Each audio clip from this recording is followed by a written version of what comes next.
A very good morning, ladies and gentlemen. My name is Vignesh, and it's truly a pleasure for me to be your moderator and MC for today's talk.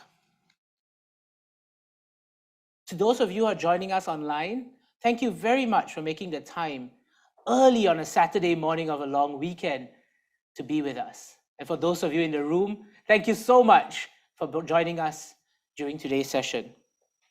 Today is a very special day for us at the HEAD Foundation, as today's session is not just brought by the HEAD Foundation, but brought to us together with a fantastic social movement, the Best of You. This THF Dialogue and Conversations Reimagined, organized by the HEAD Foundation and the Best of You, is a session that we hope will get you to think more deeply about some of the challenges that we face here in Singapore in our education system.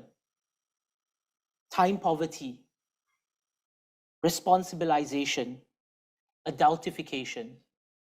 Those of you who joined us in person would have seen these three words plastered on boards outside this auditorium.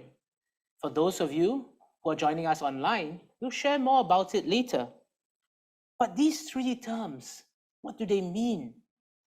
Time poverty. All of us are busy. But what is it like if you're a young person whose schedule is jam-packed? You have no opportunities to be a child, to live, to grow, to experience, to feel. Responsibilisation. Is it everything your fault?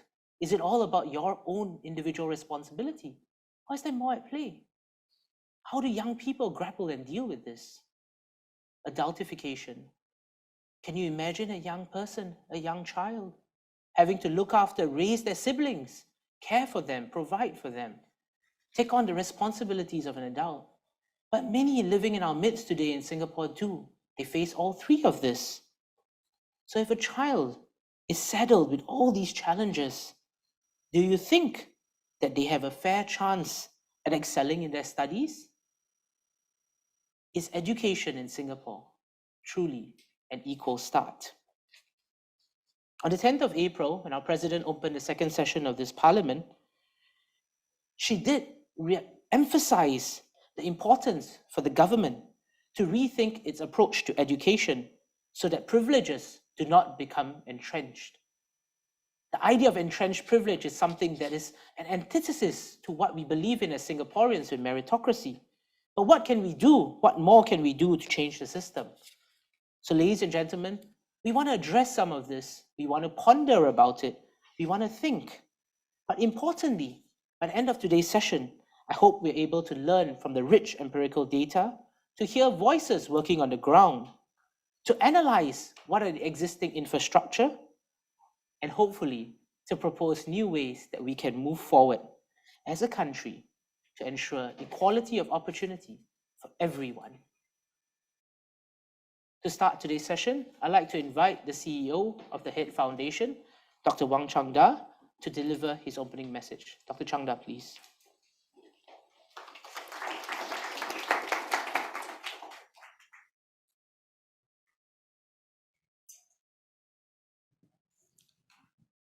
Very good morning.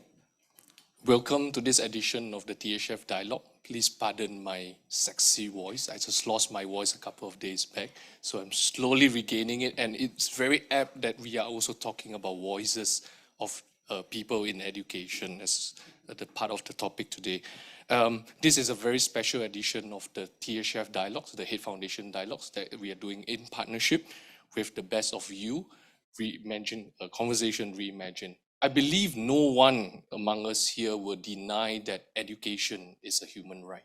Every child should have the right to education. And one of the most basic components of education to every child is access to schooling.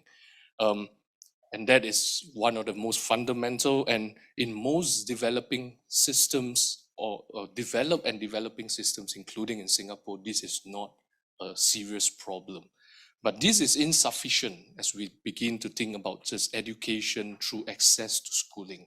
And this is where it becomes a very tall order for us as we think about the essential conversations of education and schooling.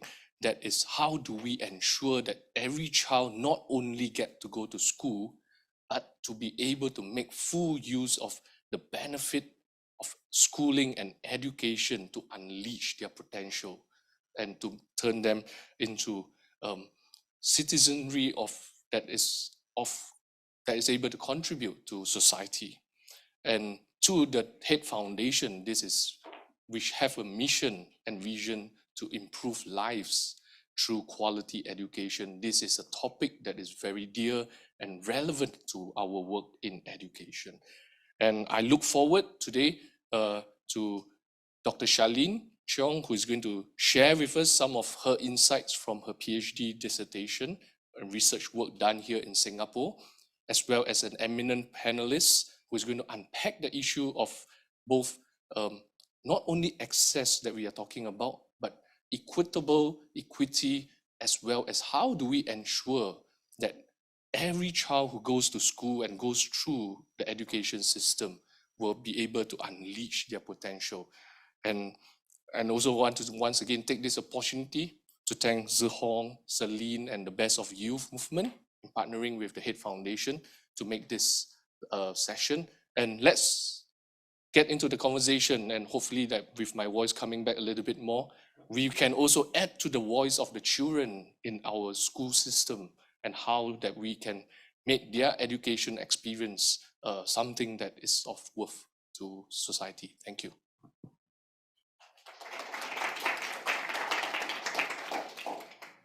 Thank you very much, Shangda. I normally make a joke about his voice, but he's my boss. I'd now like to invite Mr. Sai Sihong, the founder of The Best of You, for his opening message. Sihong, please. I think we're just gonna listen to a little bit of a message from a young kid by the name of Ron. Hi, my name is Ron. I really like making friends, but sometimes I feel like I'm not very good at it.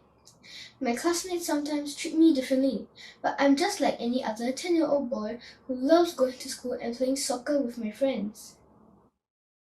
I'm actually busier than most of my friends because I have to run a lot of errands for my parents. I take care of my younger sister May and help out with the house chores too. We live in Jalan Kukoh, which some people say is a dangerous area. But our neighbors, Auntie Farida and Uncle Ming, are really nice to us. Recess is tough for me because most of the time I don't have any pocket money to buy food. Sometimes I just watch my friends play soccer and save my energy. But on lucky days, my friend Rajan will share his food with me if his mom packs any extra food for him. I feel really grateful when that happens. Most of the time, I'm thinking of what I can cook for lunch at home. I'm so hungry. I can't wait for school to be over. If you want to be my friend, you can visit the exhibition just outside to learn more about me. For my online friends, scan the QR code. I hope to see you soon. So that's the voice of our protagonist, Ron, in an online interactive storybook called The Impossible Timetable of Ron. The story walks through the day in the life of Ron, who comes from a low-income family. In the story, he wakes up at 6 a.m. to help his sister get ready for school, while his parents are already out at work doing a few jobs to make ends meet. In the story, we also see his cramped living environment, his constant hunger, and his time poverty. He juggles multiple adult responsibilities, including taking care of house chores and his sisters. And in addition to his homework, we also witness his sheepish envy to join his friends for soccer and the doubts he has for his own aspirations for the future. Ron's interactive story was developed during COVID as part of our school outreach program at The Best of You. The Best of You is an appreciative storytelling movement that champions multiple social causes. We believe that people's accounts of the best versions of themselves help us strengthen community bonds. This is the 10th year of our movement. Round of applause, everyone. Yes, thank you. Yeah. Apart from school outreach and featuring human stories, we also host this amazing series of talks called Conversations Reimagined, which we are here today to enjoy. Conversations Reimagined was born in 2019, I had this idea of a safe and conducive space where we could bring great people together and have a meaningful conversation about the important things that matter in our society. In this space, we can speak openly and bravely and break down and disrupt some of the most deeply problematic narratives that govern our lives. In this way, we can imagine a better future, a more inclusive one for our community as well. A strong democratic country requires healthy debate and discourse amongst its citizens about important issues. The word on the street, however, is that Singaporeans tend to be reticent about critical and heavy topics such as the one today. But over many editions of Conversations Reimagined, when it comes to building a better future for the country and beyond, many Singaporeans do not shy away from important and sometimes difficult conversations. Our first Conversations Reimagined asked us to reimagine a better future for our foreign migrant workers. Subsequent events looked at food insecurity, poverty, and the working poor in Singapore, especially uncovering the new group of young precarious workers in the gig economy. Today's Conversations Reimagined, we continue on the topic of inequality through the lens of education this time. At the heart of today's conversation is about who we are as Singaporeans and our identity. We inhabit in a country touted to have one of the best education systems in the world. Now, inequality in the context of our discussion today refers to a few different but related things. First, unequal access to education facilities and opportunities in Singapore. Secondly, inequality perpetuated by divergent pathways in education in Singapore. And finally, perhaps the most important question today, if education is indeed the great leveler and proponent for upward mobility, and if Singapore's education is one of the best in the world, then by that logic, Singapore's wealth and income inequality must be one of the lowest in the world. We know that isn't the case. Two keywords will come up frequently in our conversation today, and these are meritocracy, a strongly held principle in Singapore's nation building and development of social institutions and aspirations, including educational ones. You will experience upward mobility if you apply yourself diligently, work hard, get the right education, and produce merit, regardless of your income, backgrounds, gender, sexuality, and race. The other word is neoliberalism. Briefly explained, neoliberalism is the idea that societies are best governed by a free market and free trade, where the state's role is to facilitate those conditions. Human well-being is then optimized if we learn how to hone our individual entrepreneurial skills and freedoms. Under this framework, people who are successful are seen as taking sufficient responsibility for themselves and being enterprising. Those who are not socio-economically successful have themselves to blame for not being enterprising enough, responsible enough, or hardworking enough. Do you see a similarity in the way that success is framed between meritocracy and neoliberalism? I'll let the speakers expound on them further in their discussions. During Conversations Reimagined, we get to meet wonderful organizations with similar goals of making Singapore a better place and society. Our last Conversations Reimagined was a collaboration with AMK-FSC, and I'm very privileged to be partnering with the HIT Foundation this time. We got to know about the HIT Foundation through our keynote speaker, Charleen Chiong. And this event could not be possible without the hard work of Changta and Vignesh and their team, as well as our esteemed speakers, Madam Molia, Stanley, Professor Alista, Aaron, and of course, Charleen. Collaborations such as these always make the conversation richer and more meaningful. So without further ado, I pass my time to Vignesh, our esteemed moderator for today's Conversation Reimagined, and an equal start. Please enjoy and engage deeply in our conversation today. Thank you very much.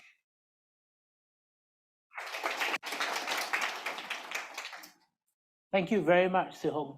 So ladies and gentlemen, now it's a true pleasure and privilege for us to invite today's keynote speaker, Dr. Charleen Chiong.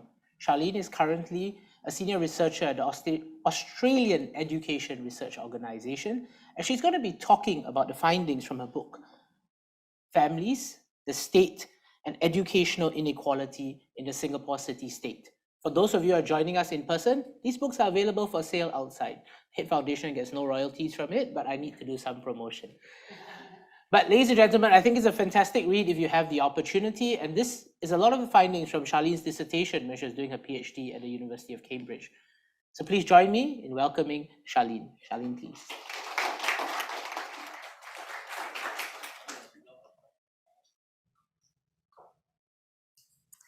Hello, everyone, and thank you all so much for being here, for making the time to be here, both those who are here in person and also those who are joining us online today. And thank you to the organizers, the best of you, and the Head Foundation for the incredible work and energy that you've both put into this event. And also thank you for starting off the event with the story of Ron, which I think points to something that is quite important, which is that people live and come to education from a variety of circumstances, and it's important that we recognize that. So it's an honor to be here with all of you to share about a book that I wrote based on my PhD, Families, the State and Educational Inequality in the Singapore City-State. So the book is based on interviews that I conducted with disadvantaged families and focuses on how these families experience Singapore's education system. So the thing about inequality and disadvantage is that it can be hard to see it and want to address it. We might hear about the poor, but for many of us, it can almost feel like it doesn't exist, or that it might exist, but it's very far away from us. And that consciousness around disadvantage and inequality is rapidly changing, and I think in really good ways in Singapore. But seeing inequality remains a near universal challenge. And there are a wide range of reasons why that's the case. One reason unique to Singapore is public housing. So by the late 1990s, more than 85% of Singapore's population lived in a public housing estate. And that's a remarkable number. And I think it's great that such a large proportion of the population has a roof overhead. But sociologists have also written about how this also invisibilizes poverty in a way. And it gives the appearance of similarity in circumstances. But a family of 9, for instance, may live in a 1-bedroom flat in very difficult circumstances, like one of the families that I interviewed. So for this project, I sought to understand the views of disadvantaged families. I spent 8 months living in a public housing flat in Singapore, not far from where some of these families lived. I interviewed families, often in their homes, but sometimes in a neighborhood McDonald's. I would sometimes spend whole afternoons with them, share meals with them, and so on.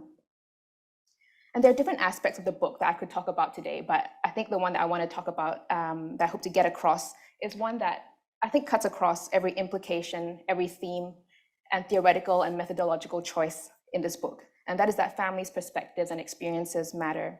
They can be deeply helpful in helping us understand the system and how they interact with the system. And also their perspectives can push us to reframe the way we think about the problems we try to solve. And as critical policy scholars suggest, how we frame and represent problems is crucial because different representations can advantage and disadvantage certain groups, and it can affect how we address these problems and whether we address them fairly. So that's the key point.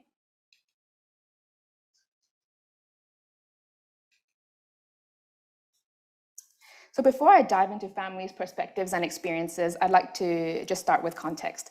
So as I go through these points, have a think about how such a context might shape families' educational experiences. So when the word Singapore comes to mind, people often think of a small, post-colonial, multiracial city-state with a majority of ethnic Chinese and Indian and Malay minority groups. It's portrayed in media as a global city, very clean, and with a top-performing education system according to international education benchmarking tests. In terms of socio-political context, a few noteworthy aspects. So scholars have described Singapore as a strong developmental state, which basically means that the state plays a large role across different affairs related to the nation's development, for example, and I think especially education. So the majority of schools are under the oversight and the financing of Singapore's Ministry of Education. Historically, Singaporean politicians have been particularly interested in education. They've emphasized that as a small state with few natural resources, developing human capital is absolutely crucial to Singapore's survival. And generally, Singapore's approach to intervention is opposite to many high-spending European welfare states, but education seems to be an exception to the rule. So almost all schools in Singapore are heavily subsidized, they're virtually free, and of reasonably high quality as well. So while this seems to invite dependence on the state in some ways, there are at the same time these self-responsibilizing neoliberal logics that structure Singapore's education system. So by neoliberal, as Tzu Hong also mentioned, it refers to a way of thinking that sees education's main goal as economic benefits and getting a job. And it's often related to policies that emphasize efficiency, competition, self-reliance. And some scholars suggest that the clearest evidence of these self-responsibilizing logics is the foundational pillar, the ideological heart of Singaporean public and education policy, the concept of meritocracy. So Singaporean meritocracy goes something like this, that it suggests that any individual, regardless of background, with talent and hard work, can achieve education and life success. And that emphasis on individual effort and performance is reinforced through high levels of streaming and rigorous high-stakes examinations.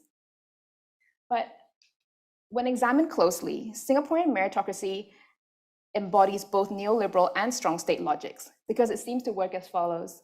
In light of high-quality state provision, i.e. the dependability of the state, individuals and families can and should bear responsibility for education and life success. And the metaphor of leveling the playing field is a pervasive one in Singapore, right? That is, the state will provide high quality, virtually free schooling. But beyond this, and indeed because of this, you and your family need to be responsible and help yourselves. But in recent years, there's been growing discontent in Singapore over the unfairness of meritocracy. And there's research that suggests persistent and widening education inequalities in Singapore. For example, there's quantitative data that suggests gaps in education attainment between those from different class backgrounds. There's growing recognition that meritocracy, as Aaron Koh, who will be speaking later, put it well, it favors those who already have the capital. And you see that kind of illustrated in this comic in a Singapore online forum here. So here you can see these upper middle class families who are extensively strategizing. They're doing everything in their power to ensure the very best outcomes for their children. Private tuition, enrichment classes, domestic help. And that's in stark contrast to the circumstances of a less advantaged family. So in light of this complex socio-political context of Singapore, that is a strong state that invites dependence in some ways, yet also promotes neoliberal self-responsibilizing logics and the existence of inequality in Singapore, my work seeks to address two questions. So first, how do disadvantaged families navigate Singapore's education system? And second, how do they relate to the state and state institutions as they do so? So I wanted to explore these questions given there's little research that engages the perspectives of groups on the sharp end of inequality to hear on their terms, their representations of their experiences, anxieties, and aspirations. So in December 2016, I approached local community organizations in Singapore for help in contacting families. And after securing their approval, I sent them my criteria for disadvantaged families. So there's no official social class mapping in Singapore. So I defined disadvantage drawing on academic literature and also the Singapore Department of Statistics data. This criteria is based on household income, parental education, and parental occupation. And I focused only on students who were 16 to 17 years old and their parents or primary caregivers. In some cases, that was their grandparents. But occasionally their siblings would also join in because they would be inside the house and they would hear the interviews happening and they would put their hands up to be part of the interview as well. And I also only interviewed ethnic minority families, so those who self-identified as Indian or Malay. And I conducted 3 rounds of interview with each family, so 2 semi-structured and then 1 focus group interview. And in total, I conducted 72 interviews with 12 families. What I found perhaps most striking from the interviews that I conducted was that there's much research literature, especially UK, US, Australia-based literature as well, that portrays relationships between disadvantaged families and the schools as really fraught and uneasy, where families experience these feelings of alienation, distance, and distrust towards schools. But in Singapore, however, homeschool relations generally seem to be warm, close, and friendly. So families deeply appreciated the schools and the state by proxy because schools were seen as a benefaction of the strong state. In the introduction of my book, I describe these close relations with the school and state through the story of Anjushri's family. So I'll read an excerpt from it now. When Sanjay got caught smoking in school, his mother Anjushri slapped him. The whole term, Sanjay's grades had been free falling, and Anjushri's anxiety was at breaking point. Anjushri cried to him, "Enough already, Sanjay. Since so many years, you're very well in school. This year, you're going to finish secondary 4. What happened to you? Why are you putting yourself into trouble?" She knew she would cry if she went to see the principal with Sanjay, so her husband, Srinivas, went instead. From that meeting, Srinivas and Anjushri realized that Anjushri's daughter from her first marriage, Myra, had been teaching Sanjay to smoke. And Sanjay had been hanging out with friends who weren't interested in studying and so on. And Srinivas, who had been part of a gang in his late teens and early 20s himself, spoke to his son sternly. "I can only tell one thing. Your mother trusting you a lot. Don't do that. What you're doing to her, the God is looking at you. You will get the punishment, not your mother. She already has lots of suffer already. Why are you all giving her sufferings?" His teachers helped Srinivas and Anjushri in choosing an appropriate form of discipline for Sanjay. Anjushri recalled with a laugh, "Sunday, Sanjay will play soccer with the church people, now cancelled already. My husband said, don't go, punishment for you, few months you don't go." According to Anjushri, his teachers had called them, telling them, "Give him this punishment, don't let him go, and don't give him handphone a lot." There was a long list of people and systems out there that could not be trusted, Anjushri felt, particularly for, quote, low-income, uneducated families like herself. Take, for instance, her own mother, who tried to cheat her out of her father's inheritance money when he died. However, the Singapore government's management of its education system was an anomaly in a dark sea of broken systems and people, and she and Srinivas gladly collaborated with teachers in overseeing and raising their children. Srinivas stated, "I respect the Singapore government, the father of Singapore, Mr. Lee Kuan Yew. He was here. He already do for us everything already. Everything already he do. Then he say bye-bye, and then he go. For Singapore government, for Singaporean, they never gave us suffer. What you need, everything here." However, not only did families appreciate the state and schools, parents and children accepted responsibility for success. And in particular, they devolved this responsibility to young people. Young people were seen as ultimately responsible for success. So to understand why this was the case, this positivity, this willingness to accept responsibility, I drew up from the data a plausibility structure, so reasons that made plausible the acceptance of responsibility. So two aspects of this plausibility structure that I will go on to explain. First, the perceived competence and the perceived care of the state and school, which I'll explain in turn. So materially, families felt that the state had provided schools and tuition programs that are of high quality and well-funded. Families felt their beliefs in the competence of the state and schools were validated by what they saw in the news about Singapore's rankings as #1 in the world in science, maths, and so on. And you can see this in this quote from one mother. And this is an unsurprising finding. Varkey Foundation survey results suggest that 73% of Singaporean families felt government-funded schools were good. And that's significantly higher than the global average of 45%. In contrast to this perceived competence, disadvantaged families see themselves as uneducated and less capable at child rearing, and thus felt grateful for the work of the state and schools. The second aspect of this plausibility structure is the notion of the care of the state and school. So teachers in Singapore were seen as very caring, as doing all in their power to help children to navigate a tough education system. As such, there was a level of trust and a relatively free flow of information between the home and the school. So children would consult teachers on their education and even their personal life decisions. And parents would also consult teachers on how to help their children to develop academically and emotionally. And teachers and school counselors were people that young people often trusted to talk to about their personal matters when they felt they had nowhere to turn. These relationships were, they often formed this important buffer, especially for disadvantaged families, given research studies such as a recent Singapore Children's Society study that suggests low-income young people experience disproportionately high rates of negative childhood experience, for example, being bullied, having a family member in prison, or with mental illness. So while both parents and young people, they talked about the care of the teachers, young people in particular, they used the imagery of friendship, even family, to discuss their relationship with teachers. So you can see that in this quote by one young person, Deepta. She was one of the young people who sought counsel from her teacher when their family went through a brief season of domestic abuse.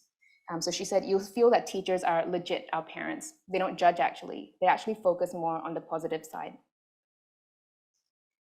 The chain of reasoning families describe seem to be as follows.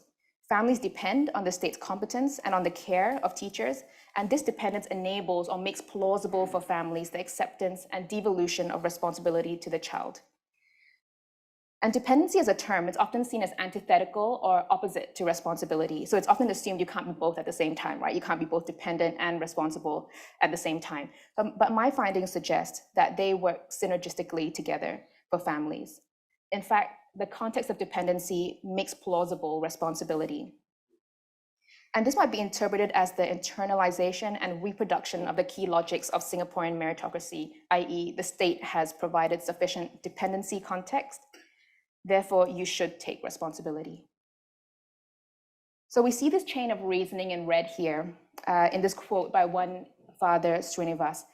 When asked what he liked about Singapore's education system, he said, Singapore education-wise, what I like, first thing for education-wise, we go to our Singapore government, our MPs, first place they will help you. They never say no, no such thing. For education, you go to our Singapore government, they will ask you what? If it's regarding education, come, sit down, what do you want?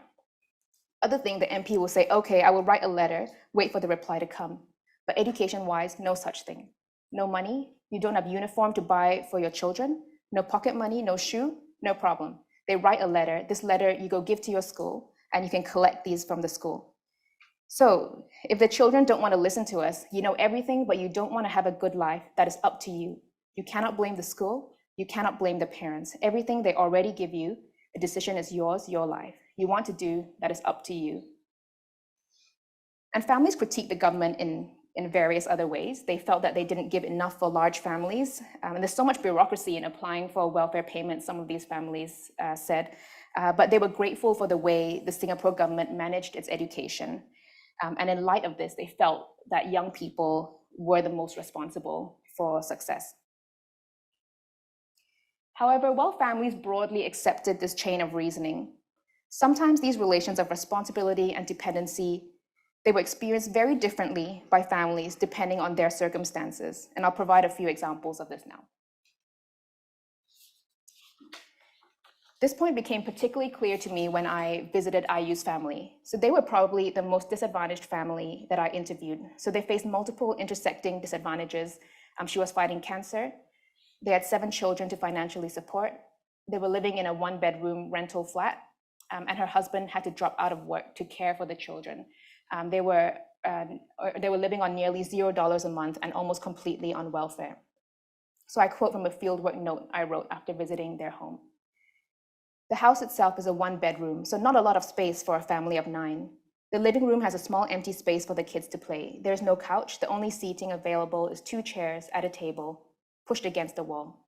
The living room connects to a tiny kitchen, and there's a small sink just outside the toilet. It's filled with paraphernalia. The whole family sleeps inside the 1-bedroom. And taking up educational responsibility became impossible for Kawi, IU's eldest son, who dropped out of ITE, so the Institute of Technical Education, which is a post-secondary education institute in Singapore. He dropped out of work to work as a cleaner and restaurant worker to financially support the family. So I quote again from the book. Like all families in this study, IU strongly believed in the value of education. She told her children, if you think you can go further studies, you try your best, you go ahead. Don't think of mommy, all that. No need to think about that. Yet this was what Kawi, her 19-year-old son, decided to do when he dropped out of ITE to work part-time as a restaurant worker and cleaner to support their family. Initially, IU and Radzi tried to persuade their son against dropping out, but relented when they heard his reasoning. So I quote IU, his mother. Then we talked to him, he talked to us also, he tell us everything. And my husband said, we cannot force him to school if he don't want. That is what he want for his brothers and sisters. Kawi say, never mind, I won't lose anything. I can study next time, now also I work. He worked KFC for 2 years, okay? He started working when he was in secondary 3. He's doing part-time. So it's unsurprising that their family was less warm and less trusting in their relations with the school and state. And what became clear to me was that if families don't find the state and school to be dependable, if the dependency context is not sufficiently robust, it can adversely affect families' willingness and their capacity to take up educational responsibility and ownership for their lives. Another example relates to young people's aspirations. So in this study, young people were 16 or 17, so they were on the cusp of deciding which post-secondary institution they wanted to attend. So in Singapore, as a Singapore audience will know, there are 3 key publicly provided post-secondary institutions. There's junior college, which has the most academically competitive admissions and typically prepares a person for a uni, and 2 vocational education institutions, polytechnics and institutes of technical education. And at least for now, JC and uni provides the most straightforward route to financial and cultural rewards, though there have been significant measures by the government over the years to improve and professionalize pathways post-poly and ITE education. So on surface, families had high aspirations. They described the potential of education as immensely positive and transformative for their life chances and future success. So they really, really believed in education. But when asked to describe post-secondary plans more concretely, not one young person wanted to apply to junior college. And that's not really a problem, except the reason was because they wanted to avoid the risk that they would struggle to keep up with the rigor and pace and drop out altogether. And these were young people who were achieving well at school. They were academically inclined, who were in the top academic stream, but they too would refuse to apply to junior college, which sometimes resulted in parent-child conflict. Some quotes from my book here. Hey, I tell Sanjay, go to JC. JC is very good. But Sanjay said, once I fail, I finished. I go poly better. And Devi, who said, I don't want JC. JC is too stressful. I want to go to the middle, the safe route. And it struck me that wealthier families might seek additional support for their children if they struggled in JC through private tuition. They can afford failure, so to speak, by absorbing the costs of money and time of an aborted JC education. They can find alternatives. They can send their children overseas. But this isn't a privilege that disadvantaged families have. So it's clear here too that the perceived thinness of the safety net and the risk of failure can restrict young people's capacity to take up responsibility, making the expectations that people have of academically inclined, disadvantaged young people sometimes quite implausible. And taking up responsibility sometimes felt implausible too for disadvantaged young people who found responsibility claustrophobic. So in interviews, disadvantaged families felt responsibility was mainly about getting academic grades, especially English and math grades. And sometimes people think that disadvantaged families don't care enough about grades, but my findings suggest that it's actually the opposite, that families saw education as critical to a better life, to taking away the shame of having a low income. So they were in a way desperate for education. But young people, they sometimes felt disillusionment, this sense of being trapped within a singular reality of the all-important academic grade. And as one young person, Irfan, put it, my friends and I talk about life, how bad it is. Like in life, the main thing we see is just to get money and education. That's what we see. And then if you don't get education and money, then people will think that we're useless. This suggests to me that particularly for young people who are less academically inclined, the focus on academic grades might cost us their engagement with education, their willingness to take up responsibility, if responsibility feels so narrowly defined. Overall, these relations of trust, dependency, and responsibility, they differ in how they play out in the Singapore context compared to research conducted in many other contexts. And I think that's partly because of the role that the state and the schools and their partners play in developing relations of trust, even friendship, with families. And I think there are several commendable aspects of the management of education in Singapore that do facilitate genuine trust and partnership. At the same time, I also think there's a need for us to consider the nature and the effects of these relations of responsibility and dependency. Do these relations empower, motivate, create opportunities for progress and partnership? Or does it exact too heavy and oppressive a burden on families? And under what circumstances might these relations have different effects? So while the responsible self and the responsible family is a dominant recurring concept in many developed competitive economies, while it's emphasized or implied as a desired endpoint in public policy in many such states, my research suggests that we need to pay more careful attention to concepts such as the plausibility of responsibility and the importance of dependency as a context for responsibility. And this seems particularly important in our hyper-competitive and individualistic age. Now, I recognize that responsibility and dependency are terms that attract a lot of negative press and critique. But my work points to ways that we might challenge current perceptions of these terms and understand them in richer and fairer ways. So by dependency, I don't mean passive reliance, as it's sometimes understood, but as an unavoidable part or fact of being human, because we all depend in our old age, in our childhood, in tough seasons of our lives. And as my research suggests, it's a precondition for feeling safe and supported to take up responsibility. And by responsibility, I don't mean forcing individuals to bear the burden of their poverty. I see responsibility as dispositions and actions that are actually crucial to the healthy functioning of societies. But might we understand responsibility in a broader, more relational way, as not just about individual advancement and grades, but also responsibility for others to develop the different gifts that we have. So ultimately, I hope that my work illustrates not only the necessary interconnectedness, that synergy between responsibility and dependency, but additionally also challenges the way that we understand these two concepts in the first place, these two concepts of responsibility and dependency that are often so pervasive in the way, or implied in the way that we think and talk about the problem of disadvantage and inequality. So what might all this mean for how we reframe the issue? So speaking to families has led me to advocate for a shift in how we frame the issue concerning disadvantaged families, which is important because the way we frame the issue can trickle down and it can impact the way we speak, our actions, interactions, and the way we design policies and services. So the dominant issue concerning disadvantaged families is often, how do we make families responsible? And that can lead to approaches that focus on competition and individual and family self-reliance. But one might reframe the issue to how do we make responsibility plausible for families? And that entails the need to continue developing a strong professional school workforce that are perceived as technically competent and caring by families.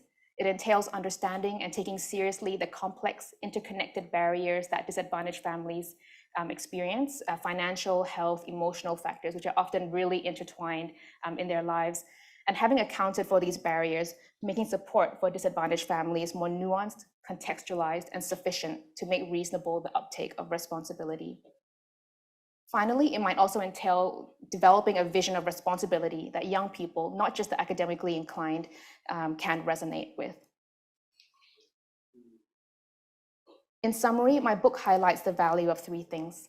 First, the value of families' perspectives in helping us understand the system. And from this, the value of schools and teachers in the well-being of disadvantaged families. And third, the value of dependency in making responsibility plausible and the necessary interconnectedness as part of the human condition. So to conclude, a story. So after I finished an interview, I decided to call a Grab back because it was late at night and I was running late to a dinner appointment. And the Grab driver was, as it turned out, a teacher who had taught in a low-income secondary school for many years. So he started sharing his experiences about how Singapore appeared a cosmopolitan and brilliant city with much to be proud of, which I do agree with, but that there was also imperfection behind the closed door of families' homes. And at this point, we passed some government housing flats, and he pointed at them and he said, and I paraphrase slightly, behind every closed door, there's a story, whether a happy one or one of heartbreak. We don't really know Singapore until we venture into the world of the disadvantaged and try to understand their challenges too. And I think that's a way of summing up what I hope my research will do. To as sensitively as I can, with permission, try to get behind the closed door of homes to understand their stories and opinions, which can help us in understanding, challenging, rethinking, and reimagining the problem in ways that are fairer for those who might find it hard to be heard. Thank you all very much for listening.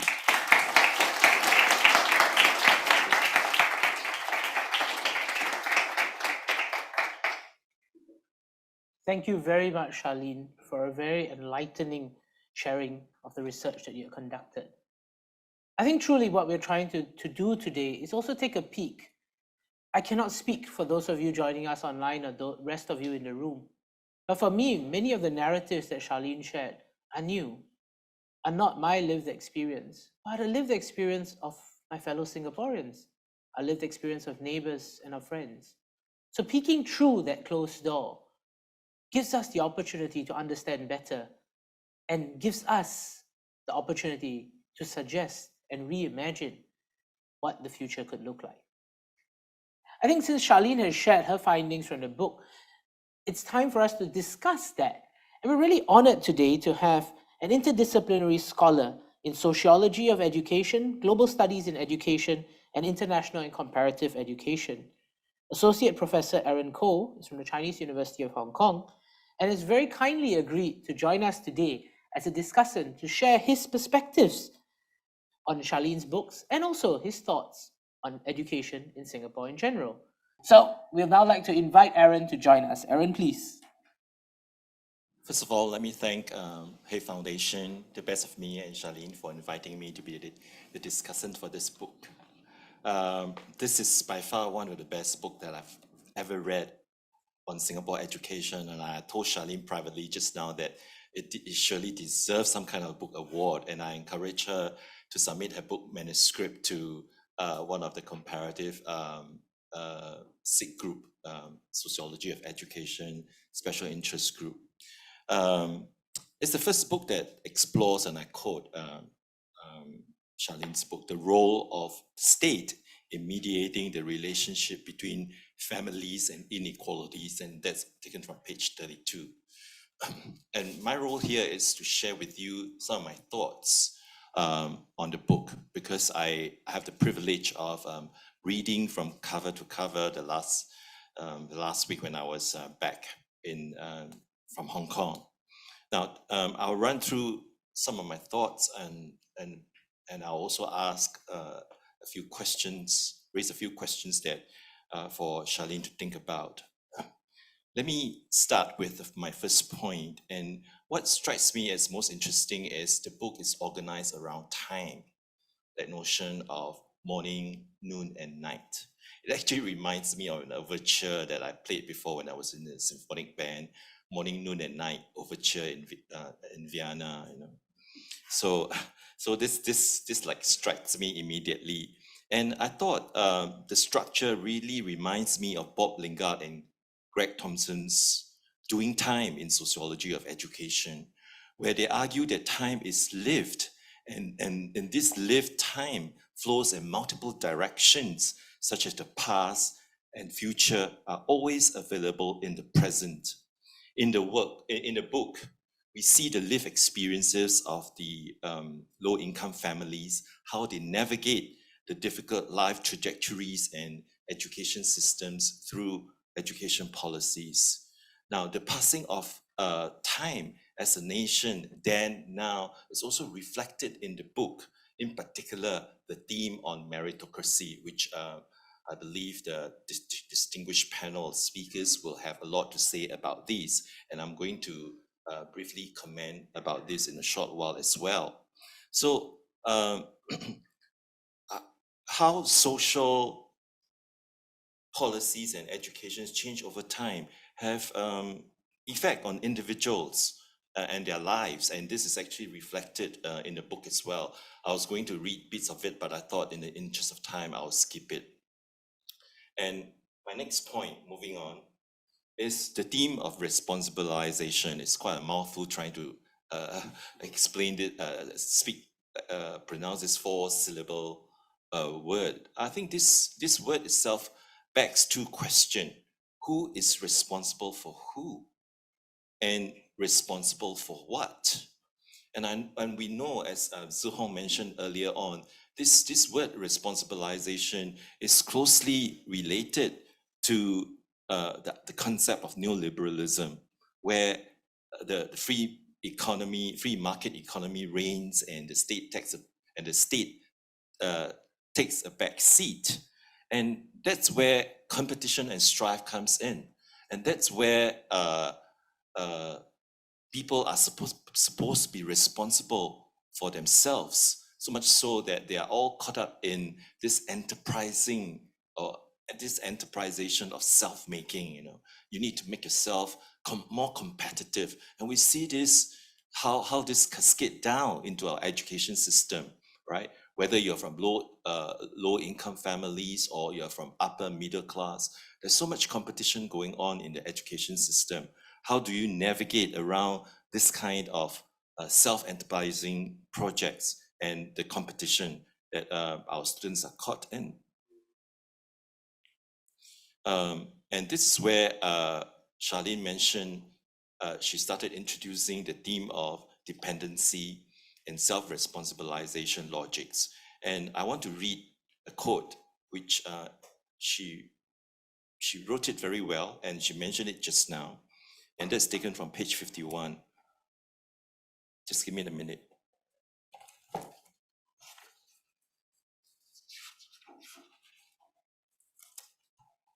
On page 51, and I quote Charlene, development state logics seems to encourage a level of dependency on the state.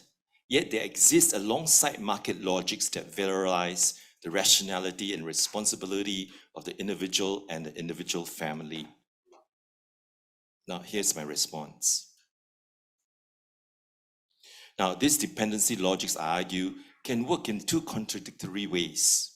First, it can lead to a level of self-entitlement, and when the disadvantaged does not receive the help that they need, they can become disgruntled. They will say, why nobody is helping me? I'm so poor, I need help, all right? But in those days when, I have to disclose, and I don't mind disclosing this, I come from a disadvantaged family myself, right? A family of 10, Chinese family, not enough food on the table. But how did my family navigate out of this? Sure, hard work, right? I mean, we don't reach out to people. The government doesn't help us in those days, all right?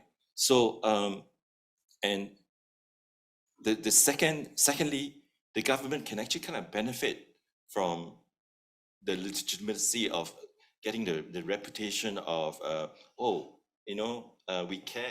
we care for the disadvantaged, so we provide, we try to reach out, we try to give as much as possible. And we have seen this, what the government is doing. I mean, they've been, in the last budget debate, the government has actually extended massive help to lower income families. All right. So I think when the government does that, it earns for itself the reputation of being a good and caring government, and that they're aware and that they're in control of disadvantage in Singapore. My next point has to do with neoliberal families and parenting, which is also another theme that comes across in the book.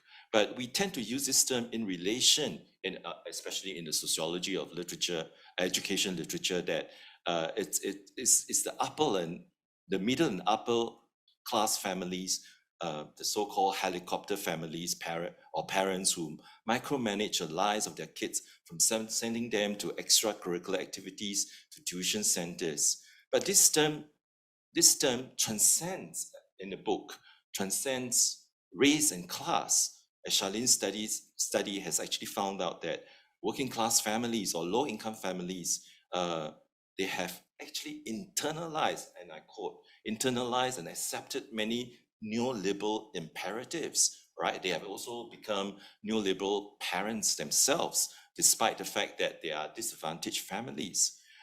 She goes on to elucidate using three types of pedagogic approaches families adopt. And one of these is disciplinary, help-seeking, and thirdly, protective approaches. Now, this is very different from upper middle class, right? Because they have the capital and resources and social capital to prepare their children for the future, to invest in their children, right?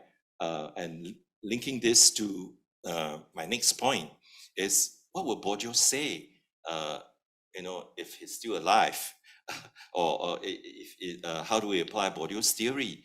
Charlene kind of disagree with in her book on page 33. She says that a book Bourdieu doesn't seem to apply to fit well, but I would argue to the contrary. It actually explains very well why some families, some disadvantaged families don't make it, and that cycle of reproduction of inequality get reproduced across generation. Now, Charlene, you might disagree with me, but Bourdieu's work is not all about capital accumulation, But I think the important point that we can bring to the discussion is families do need to have capital, sufficient capital, not just money, but the connection, but setting up the right environment for students to study, for their kids to study, so that they can study in peace, even though they may not have much. But what we know from the documentaries that we see, many of these families, especially disadvantaged families, do not have proper environment to study in the first in the first place. So I think there's a need, and Bourdieu's theory works very well for us to think through how education inequalities get reproduced, because in the first place, families do not have the family capital. Now, the next point and also a question that I want to ask Charlene is, where are the Chinese working class families in the study? All right. I mean, by omitting Chinese working family class, I think inevitably we kind of reinforce the stereotypes of poor people are only the Malays and the Indians, but there are poor Chinese families, This is just an aside. I live in Hong Kong, and I watch a lot of TV documentaries on Me Watch. And one of these favorite programs that I followed throughout the 3 seasons is a program called Reno 8. And this is such a meaningful program because the sponsors, well, I believe they have their shortlisting criteria, but they feature and they reach out to disadvantaged families across class, across race, even the elderlies who need their home to be renovated, brand new, so that they can live comfortably, because on their own, they wouldn't be able to afford to renovate their small 3-bedroom, often it's 3-bedroom apartment, which are very, very run down. So my point is, it is not just working class or low income families that from Malay, from Indian families who need help, but there are Chinese working class families who need to be reached out as well. My final point, and I'll conclude on this note, is the idea of meritocracy, which, I mean, it's an important theme in the book, and Charlene has touched on that as well. And for me, we need to be asking this question: meritocracy for who? Now, in Charlene's book, she gave us a quick snapshot history of meritocracy on page 18. Now, it works in the past, right, as an instrument or as a mechanism to manage race and inequality and equality. But now meritocracy is under scrutiny and has become a contentious term. Why? Because inequality has become more visible, and competition generated by the neoliberal economy is keenly felt in the education system. We just need to ask who and what racial groups are making into elite schools. By the way, I am one of those researchers who study elite schools. I believe in studying up if you want to find out the whole picture of inequality, why there's inequality in Singapore or elsewhere.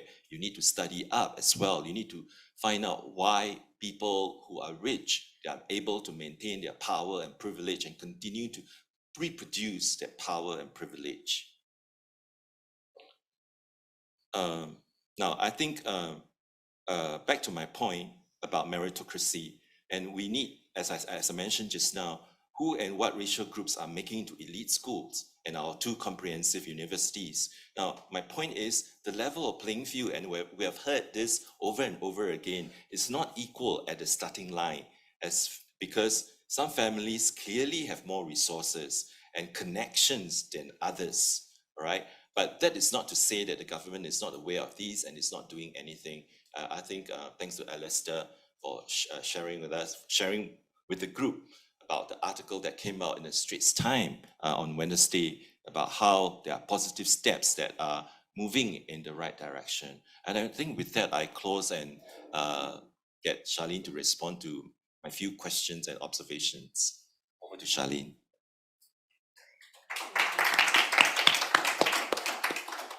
Yeah, thank you so much, Aaron. That was really great, and so good to have these insights from someone with your kind of scholarly background and also your personal background as well. So thank you for sharing that with me. Maybe so I've been taking notes as you were speaking. Maybe I'll try to speak through, and if I'm not kind of answering your question, just jump in and we can make it. Yeah, okay. So with the time, with the kind of like structure of time of morning, noon, and night, thank you for appreciating that. I think that structure was actually, it came out of an activity that I asked disadvantaged families to do at the end of the interview. So tell me about what your morning, what your afternoon, what your night looks like. So both a weekday and a weekend kind of feel. So I could kind of see what their days look like. And it's really a device to highlight the importance of the everydayness of their lives and helping us to understand in terms of helping us in our thinking about disadvantage and inequality. So I think the book tries to help us to kind of move through the day of a disadvantaged family as well. Maybe here I'll jump to your question on Bourdieu.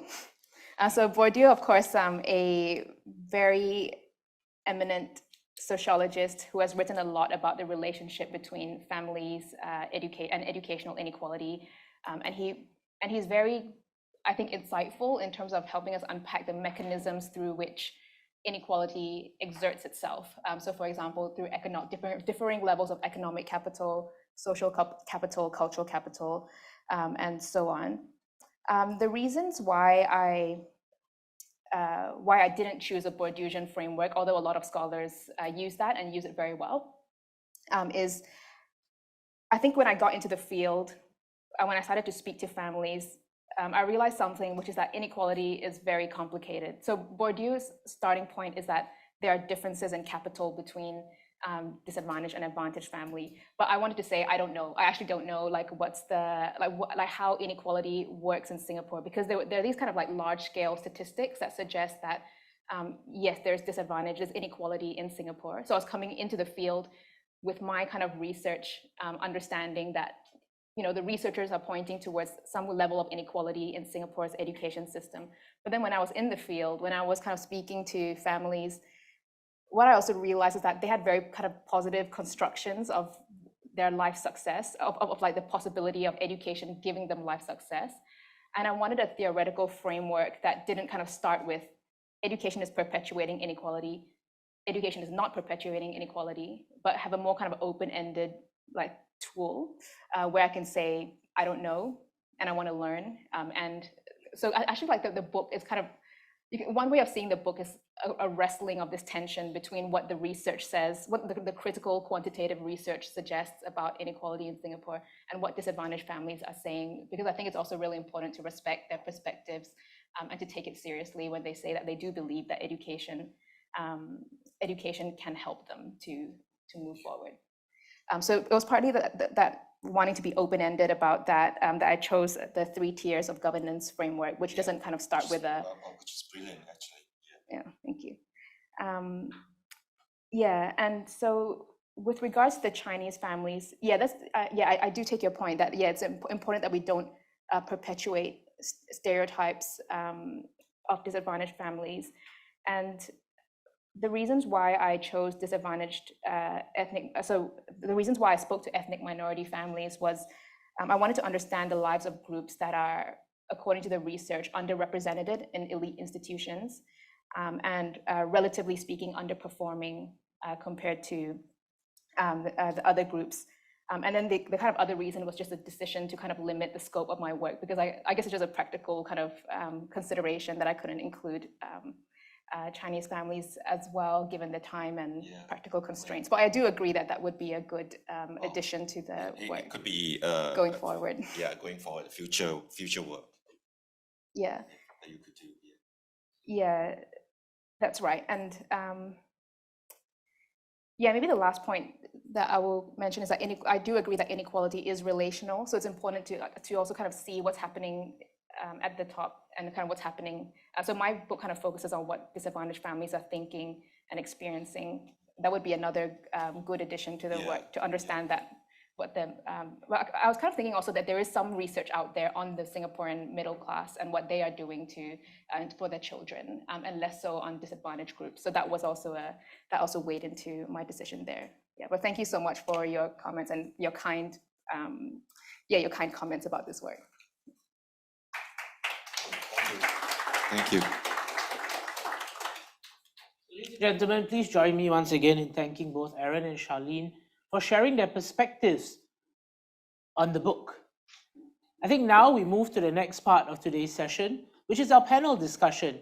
We have heard from the academic perspective, from the research and empirical data about what's happening with education in Singapore. What is perpetuating some of these inequalities? What can we do to overcome them? How can we as a society move forward in a manner that's healthy, that's equitable and beneficial for all? I think the term was moving forward is also very meaningful. And I think Aaron alluded to an article that one of our panelists, Alistair, shared with us via email over the week. And it talks about the move of ACS primary moving to Tengah. What does that mean? I know some of us in this room may come from ACS. So what does that mean for you as an alumni of the school? But how does that address some of these issues of inequality that we face? So to help answer some of these questions, share their perspectives. I think they have a combined experience of more than a century working on education and social sectors in Singapore. That's not to allude anything to their age, but we have many of them on the panel. But I think they have done so much for Singapore, these individuals, but they have lived and experienced and seen so much too. So it's a real pleasure and an honor to invite our panelists to join me on stage as we continue to discuss this issue, as we try to understand it better. Education and equal start. So our panelists, please.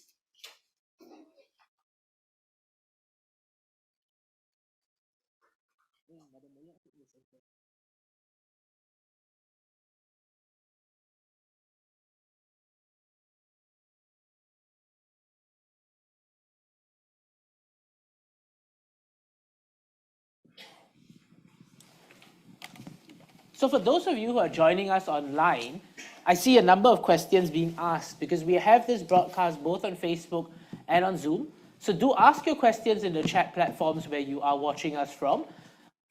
My colleagues will be feeding these questions to us on our tablet, so I'll be happy to ask these questions on your behalf. As we start this panel session, I'm going to invite each of our distinguished panelists to make a short address to share some of their perspectives, some of their lived experience. And that will give us an opportunity to ponder a bit more deeply and think about the questions that we would like to ask them. So our very first panelist is Madam Molia Hashim.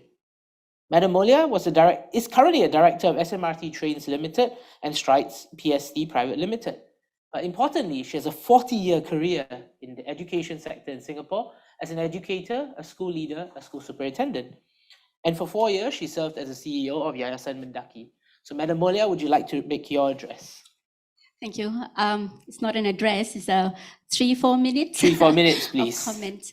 Thank you very much, Vignesh. And of course, thank you very much to Head Foundation and the best of you to have me on this panel. And I cringe every time Vignesh says honorable, distinguished, eminent panel speakers.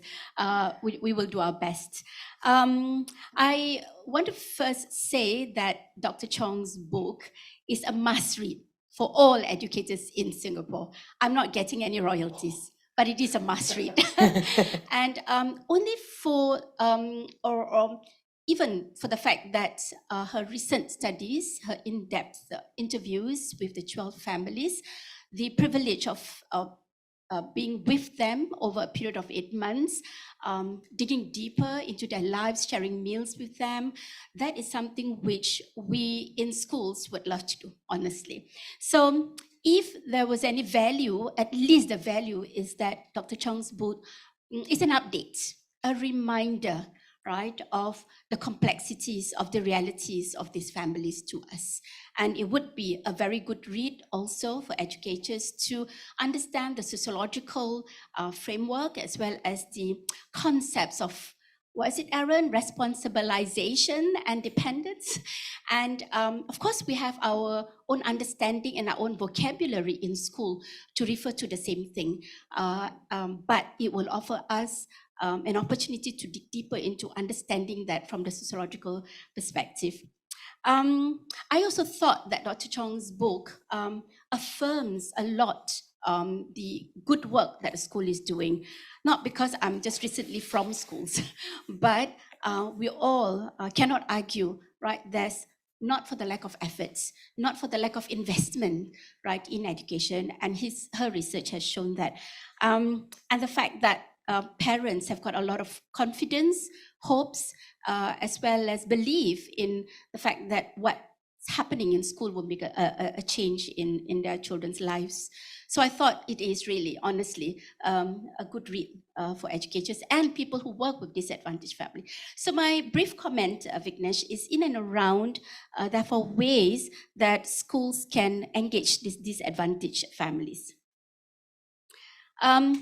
Before I do that, having come from the system recently and having, all agreed the accolades that we receive around the world in terms of our global standing, I felt the need to bring up this particular quote from Co-Etel 2014, I think, that I found in Charleen's book. And it says this: trying to criticize the Singapore education system can feel like shouting into a vacuum or chasing wind.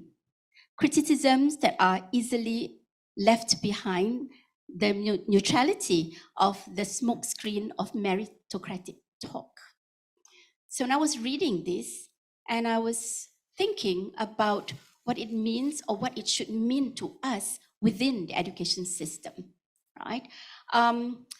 There is really little room if you want to poke at the education system that we have not done, right? We compare ourselves with many education systems.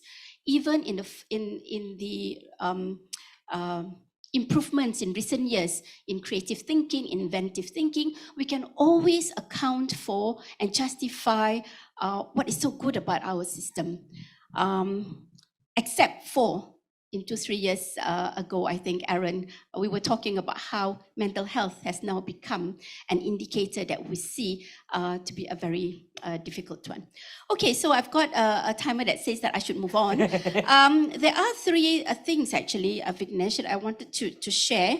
3 different conversations that must be had, right? One is having heard from and learned from Dr. Chiong's book, then what would be different in the way we engage the disadvantaged parents, children, families, right? The parents as well as their children. What would be different if we know that they are not going to come when you meet the parent session is done in an evening or in the afternoon at a time when they have no control over their work. They have no vocabulary. They may not even perceive themselves to be able to have the capacity to understand what you're saying in a parent's workshop and so on. So we know this, we talk about this, and we try to do our best in order to serve the needs of the families. But how then we do this differently from the understanding of responsibilisation and dependence? Secondly is on,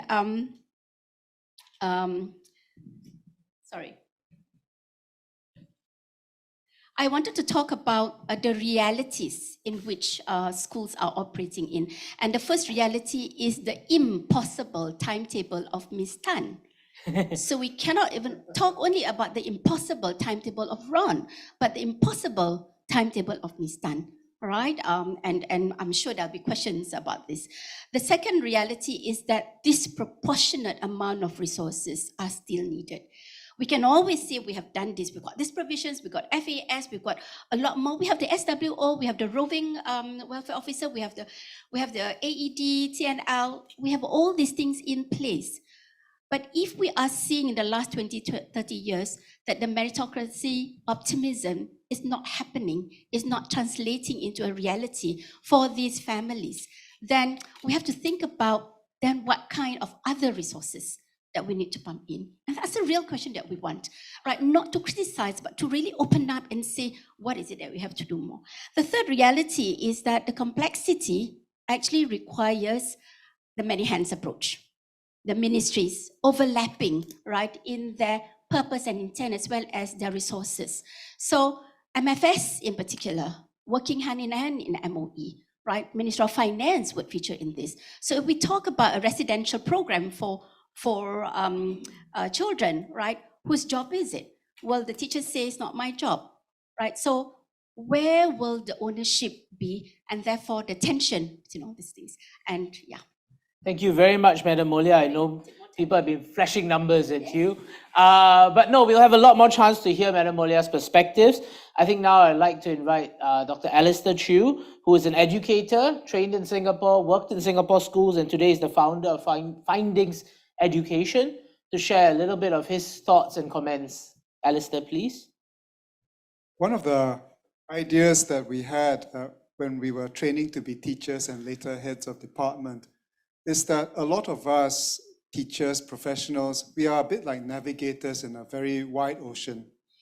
And the problem in the wide ocean is that a large boat can always float, but a small one may sink.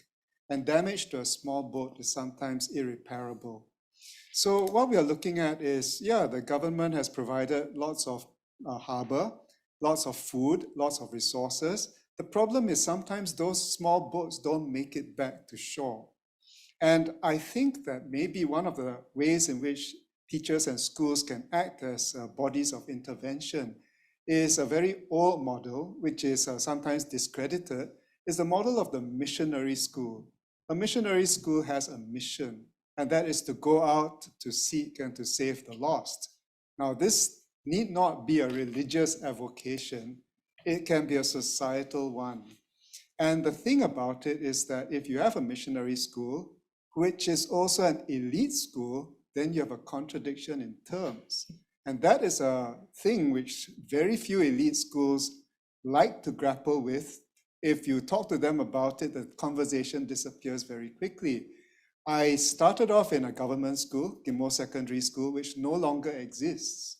It doesn't exist because basically the poor people who used to go there are no longer there. Everybody's rich now in that area. So you can see that if you have a lot of small boats, sometimes the small boats disappear into the wake of the aircraft carriers.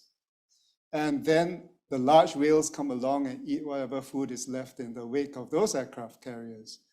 So is the government not doing a good thing? Are the schools not providing? The schools are providing. It's a very complex ecosystem. And that is why you need navigators and pilots to help the smaller fish and the smaller boats to swim safely to shore. This is one of the things I feel strongly about. My second school was a convent school in a neighborhood area. And in that school, that neighborhood school I went to, the light on the hill, it was something that they provided to every student, and the teachers were content in those days to stay back till 9 o'clock and order pizza in. Why? Because it was community. Mission schools with a sense of mission, they provide community. They don't go home at 5:30 or go shopping at 3 o'clock. But that's maybe something that the generations after me, they have a more balanced lifestyle. And we can't expect everybody to act like 100% missionary all the time, which is why we should spread the burden around and maybe get more educators and schools who are willing to spend part of their time pursuing this mission. So there are 3 barriers to overcome. The first one is psychological. It's not just that you have a problem with not knowing that something is out there, but maybe you have a problem thinking that such a thing exists or that it's possible for you to get hold of it. So the government gives you all these things and they have lots of forms to fill in, and who's got the time to fill all those forms?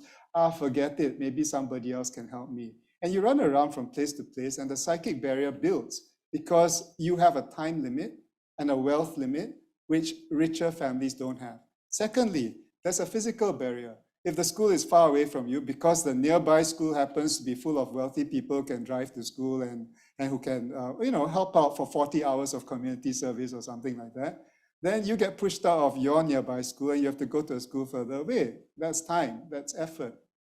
And the third thing is a program barrier. wow, so many programs, right? Integrated programs, and they're all not the same. And IB programs and A-level programs and halfway programs and all kinds of programs. How are you supposed to find the time to read up on all these things? Isn't there someone to help you? The answer is yes, you know. At MOE, there are people who will help you, but first you got to get to MOE HQ and go and queue up there. Yeah. So these are the things that all schools and all people, you can find a mission. It doesn't have to be a religious one. It can just be a personal one. If you have more motivation in you, go out and help those who are not so well off. Thank you very much. Thank you very much, Alistair. I think one big challenge also is not just going up and queuing at MOE, is having the time as a parent. Many of the parents in the groups that we've been talking about today don't have the luxury like we do to take leave to go and stand in MOE and queue during office hours. The days and hours that they spend queuing are income loss. Well, ladies and gentlemen, we come to our last but certainly not least important speaker on the panel today to share his perspectives. We have Mr. Stanley Tan. He was formerly the chair of the NVPC, the National Volunteer and Philanthropic Council. He has been in the social sector for over 35 years and currently chairs Equal Dreams. I think we're really honored to hear from his perspectives as someone who really works very actively on the ground in the non-profit and social service space. And what do you have to share about what we've heard today? Stanley, please. Thank you, Vinesh. My only claim to eminence here with all these colleagues is that I'm quite good at being a lousy student. You know, I'm not an educator, but I'm a professional student in life. I just want to cover a few key points. I probably don't have the capacity that a lot of you have with so much content to absorb them. So I'm not going to punish you with a lot of content. And like all good lousy students, I don't prepare. I tell them that I only know what I'm going to say after I listen to everybody. I didn't even read her book. I said I'll try to understand her book after listening to her. So 3 points I want to share with you all. I think we all get absorbed in the matter of inequality. Yes, it is a problem, I think. But unless you're God, you know, it's very hard for you to change inequality a lot. We can move it bits by bits. But what we can be very proactive about is to address the issue of inequality, to tackle the effect of inequality so that we minimize it, so that everybody have the possibility of a dignified life. Secondly, I want to suggest that in this topic of education and dealing with those in the disadvantaged area, we are using a lot of traditional perspective of what success looks like. We need to redefine success. In the earlier years, the world celebrated wisdom from people like Lao Tzu and Confucius and Plato and Socrates. Today, we celebrate selfishness by celebrating the lives of Jeff Bezos, Elon Musk, Jack Ma, Pony Ma, I don't know how many more Ma's. You know, so we celebrate people who are wildly successful for themselves. We don't celebrate people who actually contribute to the community. So we need to redefine success, because if we don't, then it's very easy to come to the conclusion that only a percentage of people can be successful, the rest will be failure. Thirdly, it's a little bit on education. I think in the early days, education served, in my little mind and illiterate mind, 3 purposes. You know, firstly, it's supposed to help you with literacy. That education today is still doing. Secondly, it helps you with life skill. So that's where the push towards academic capability come in. But in the early days, values was a very important part of education. So there's a lot of focuses on how to bring up the whole person. Unfortunately, today, I feel that has been not only diluted, but almost eradicated. That that financial success is the only value you need to embrace, and it's the most important value to embrace. So if we want to make a dent in this problem of abject poverty, we need to address this. We need to bring back the right perspective. We need to respect that every role got to be appropriately remunerated so that every role can afford a person to live in a dignified way. We need to accept that everyone can be successful. And success in that sense is to be the best version of yourself and not to be better than anybody else. And if we can do that, then all the effort we are doing is going to bear a lot more fruits, because all of us are going to start life believing that every one of us can be successful rather than destined for failure just because of your place of birth. Thank you very much. Thank you very much, Ronnie. Ladies and gentlemen, we now move to what I would personally say is the most exciting part of today's session, which is our conversation, our dialogue with everyone who has shared with us so far. I know, unfortunately, we have a limited size stage, but both Charleen and Aaron will be happy to also answer questions.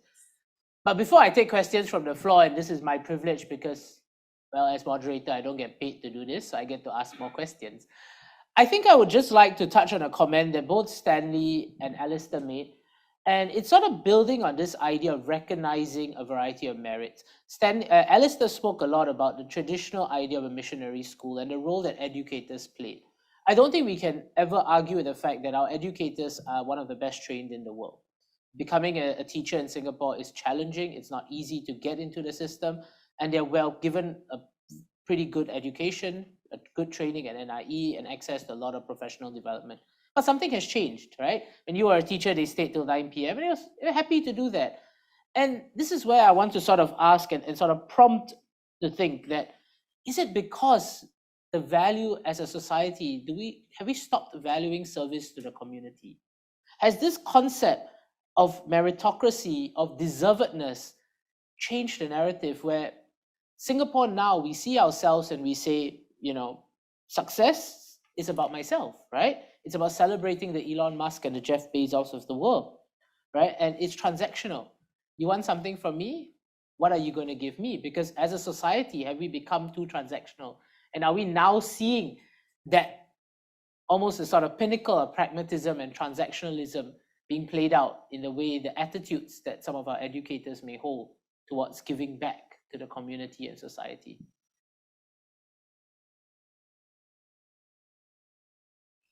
Leave it to the smart one. I was a terrible student too. Lots of fails. Anyway, I think that when it comes to teachers having a balanced lifestyle, I received two very good pieces of advice from senior teachers when I was young. And one of them said, you should work harder when you're a young man, because later on when you're old and you want to work and they don't want you to work, you will feel the pain. I didn't know this until I retired. Secondly, the other advice that Sister Maria, then my principal, gave me was, a young man should bear the yoke in his youth so that when he's old, he should not regret it. And these two pieces of advice came in parallel. I don't know whether they bakat or what, but essentially, they were saying, you work hard now, and later on you can relax a bit, but you will still have a role. If you don't work hard now, then later on you won't even have that role. So what you have will be taken from you as well. You see, my third school was a Methodist school, so they just reinforced it further. And if you work in mission schools a lot, sometimes there are lessons to be learned, sometimes. Oftentimes, when school leaders gather and talk about, the challenges as we do now, we also talk about the generation of teachers. We ask if there was a difference in terms of their ethos, as well as their desire to be the teacher that is not only concerned with the academic successes of the children, but as well as the values that they imbibe, the character that they will build up when they are in our hands. And we realistically look at the profile of the teachers, the qualification, as well as the changing aspirations of teachers. I don't think they are less concerned with values. In fact, values are really big in school, not just on the wall, but we talk about it, we try to, we apply it, and we remind ourselves, and we use a lot of things to remind what are the core values of the school. And we embed that in the way we counsel the students, we embed that in the way we praise teachers, we embed that in our recognition system, etc., etc. So why is this perception that we seem to be spending less time and effort in terms of values development in children? So I would argue that there is no less emphasis, but probably what has overtaken the role of the teacher is the complexity of the role of the teacher himself. It's not just a teacher of math or not just a teacher of English, but a teacher of life skills, right? A teacher of innovation, a teacher of future skills, and so on and so forth. And in this complexity, the teachers spend a lot of time trying to navigate the landscape. All right, their development time, their assessment time, their conversation time, their creation time, as well as their marking papers time. So this is what I mean by looking at the impossible timetable of the teacher. So I want to assure Stanley there is no less. Now, in recent years, in the last 3 years, the whole society has been talking about the implementation of the revised character education and curriculum, citizenship curriculum. And it's happening. And there's a lot of time spent in not only building resources, but in training teachers in order to be authentic in the way they see the rollout of the revised curriculum. Lots of authentic interactions with the children, and therefore lots of time. So all these would mean a lot more time, demand on the time of the teachers. So the plate has not quite reduced, expanded, and that's the challenge that we have. I think the Chai Peng analogy, for those of us who have been following the news of the valedictorian, I think that was very meaningful. Stanley, would you have anything to add? Yeah, I'll be very happy to be wrong in my assessment about education having less emphasis on value.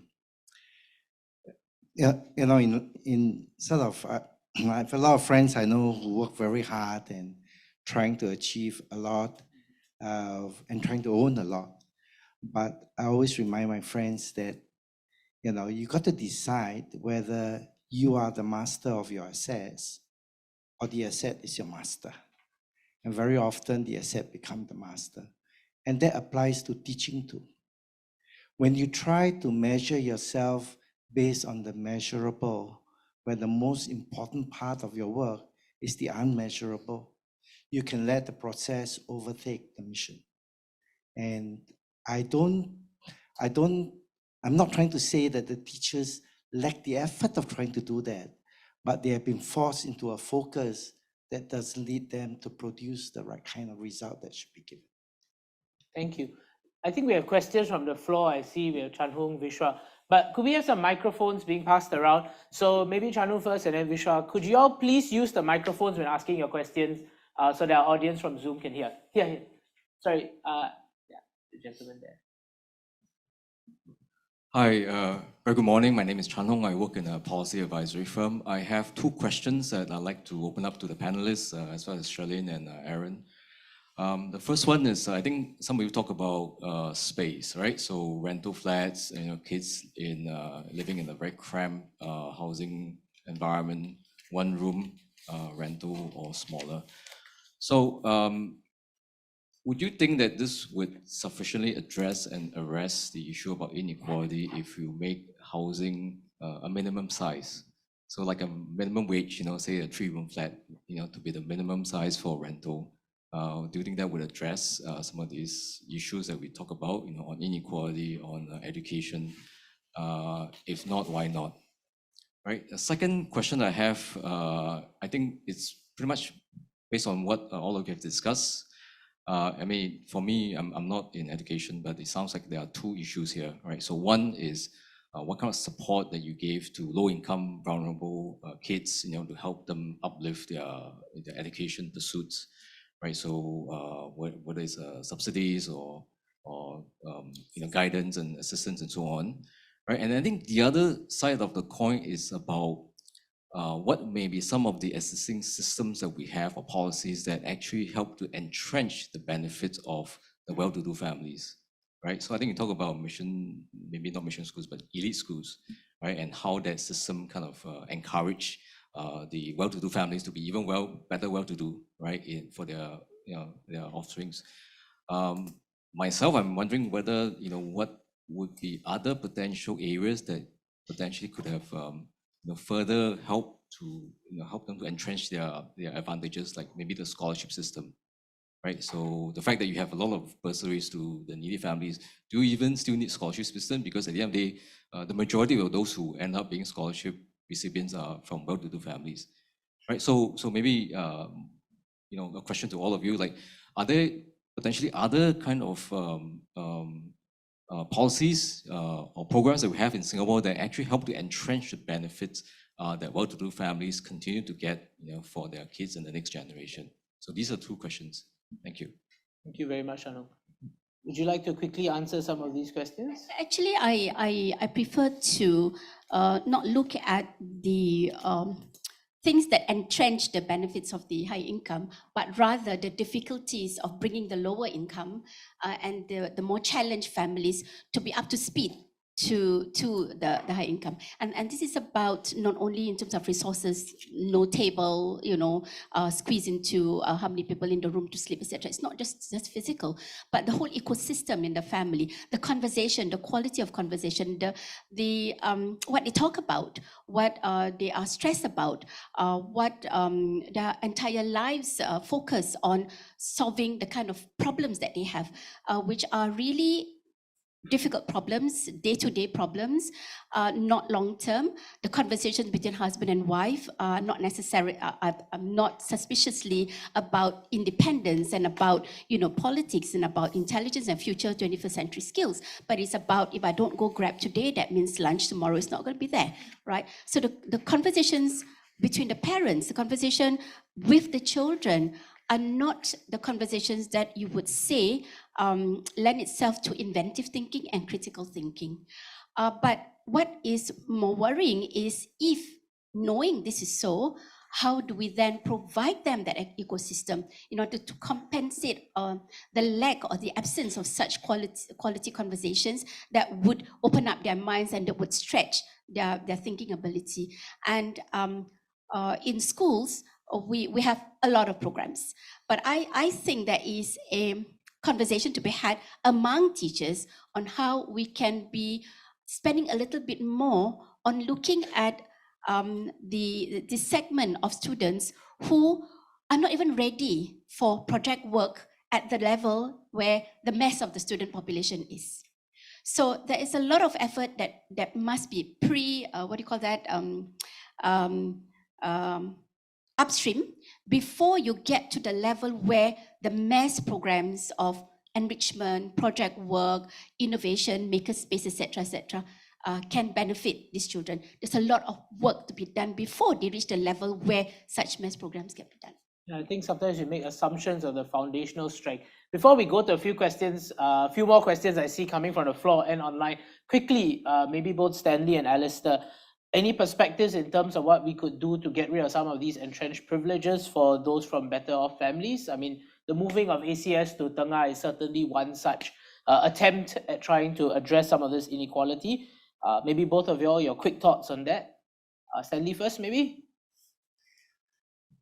I think I share the view that the entrenched privileges isn't the problem, because access is there.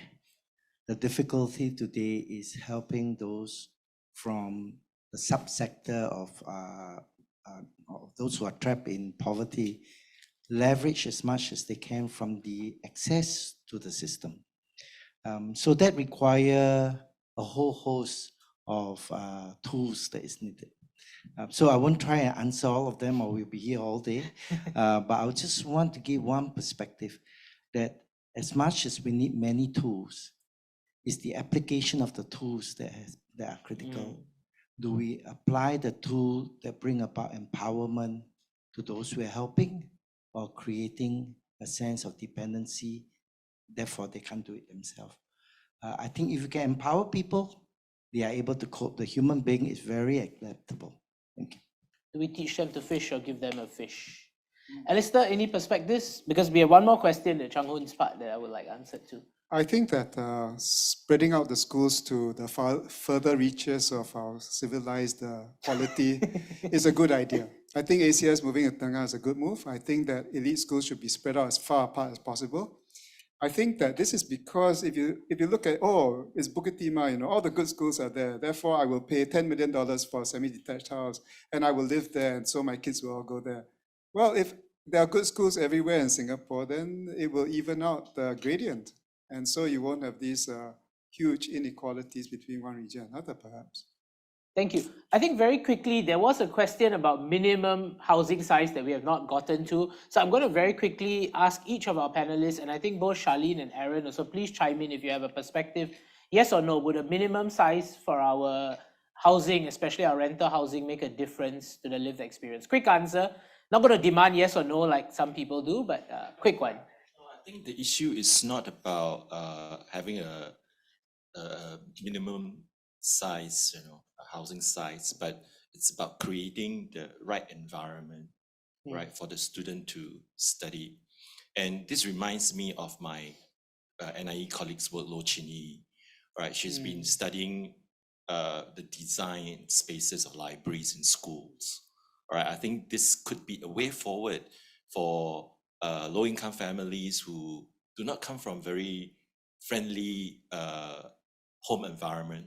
They could make use of the school libraries and do their study there. And I think Chin has actually spoken quite a fair bit to the media about this. And I think this could be, a way of helping low-income families. So my answer is no. It's not about having a 3-bedroom. It's about having the right environment, a study environment, a conducive studying environment. Charleen, anything you would like to add?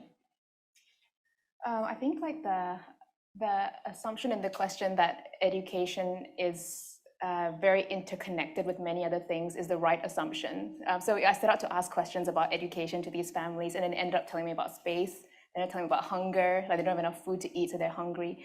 So I think it's right that we think about education as never just about education, but as about like a range of circumstances that surround the child. And one thing that young people did mention was that having physical space in schools was helpful. So they found it impossible to concentrate with their little siblings running around, but they said they appreciated that schools provided that space. So I think that's something that would be good to maintain or like build on, having that kind of physical space provided in schools for disadvantaged young people outside of school hours.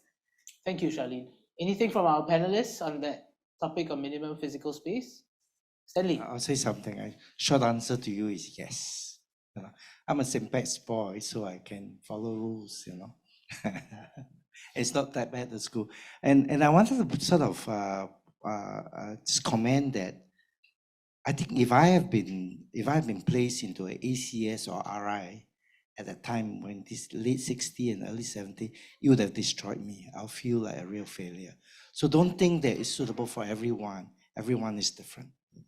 Thank you. All right, I think Vishwa, Sandra, Raman, there are a lot of questions. So maybe Vishwa, you had your hand up first. Maybe Thank you. Yeah, let's take 2 questions, Vishwa and Sandra, and then let the panelists respond. Thank you, Vignesh. This is a wonderful way to spend a Saturday morning. I wasn't sure when I came in, but thank you very much, panelists and speakers.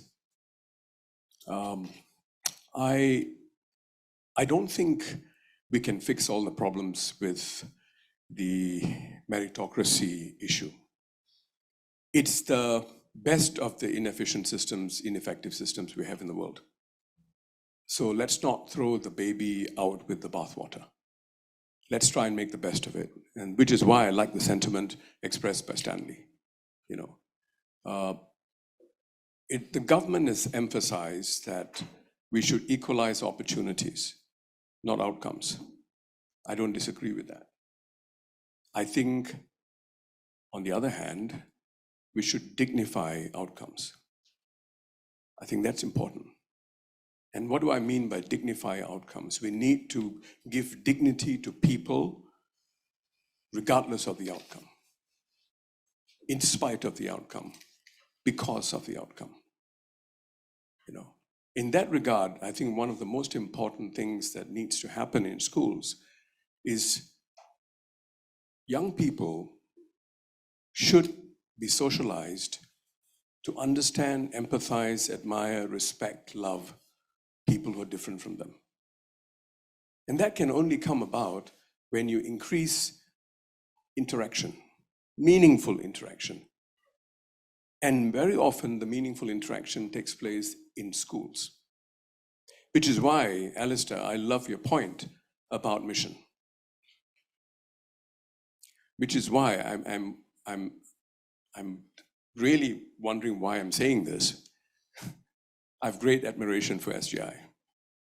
Because of that. Are you from SGI? No. No.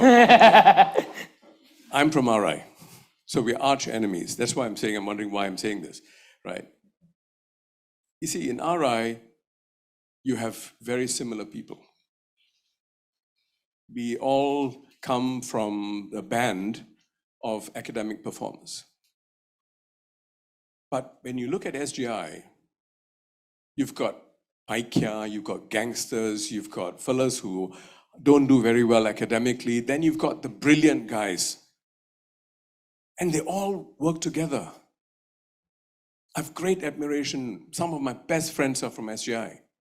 The guys we used to whack in the rugby pitch are today some of my best friends because they've been socialized well early in life. They've got a natural propensity for sympathy, empathy, love, affection, all of those things, and respect for someone who's different from you. So instead of trying to equalize outcomes, which will never happen, societies are not made that way. Let's dignify outcomes. Let's imbibe in people that sense, as Stanley suggested, values, but I'm not sure about what values mean. But my point is, focus on things that are within our means. In that respect, I have one recommendation. It's often taboo to talk about affirmative action. It's taboo, right? It often doesn't work out very well. If you look at the US, for example, affirmative action. But I do think the time has come to get rid of elite schools. I say it because I was from an elite school and it doesn't serve us well. Why should we have elite schools? Why should some schools have the pick of the best performers in PSLE? Why? Why can't all secondary schools be required to take in students from 200? That's it. And you say that every school has to take in a certain number of students with a certain grade. You equalize it. Then you will have the intermingling. But if you don't have the socialization and intermingling early in life, 20 years down, we'll be having the same conference, the same problems, because it's not going to go away. Because human beings by nature are selfish. Thank you very much, Vishwa, for that sharing. But just to remind you, about many decades later since you left school, St. Andrews is at the top of rugby, not SGI or RI. As St. Andrews boy, I must say that. Sandra, you had a question for our panelists or a comment to share? I don't really have a question. I just wanted to say a little bit about the research being done in Harvard. We talked about ACS move to Tengah, and there is a lot of research from this team called Opportunity Insights, which shows that when kids from the lower SES attend schools where there are kids from the higher SES, there's a lot of benefits to them. And a lot of part of it is being in an environment where you have higher literacy skills, and the earlier the better, even in terms of preschool, right?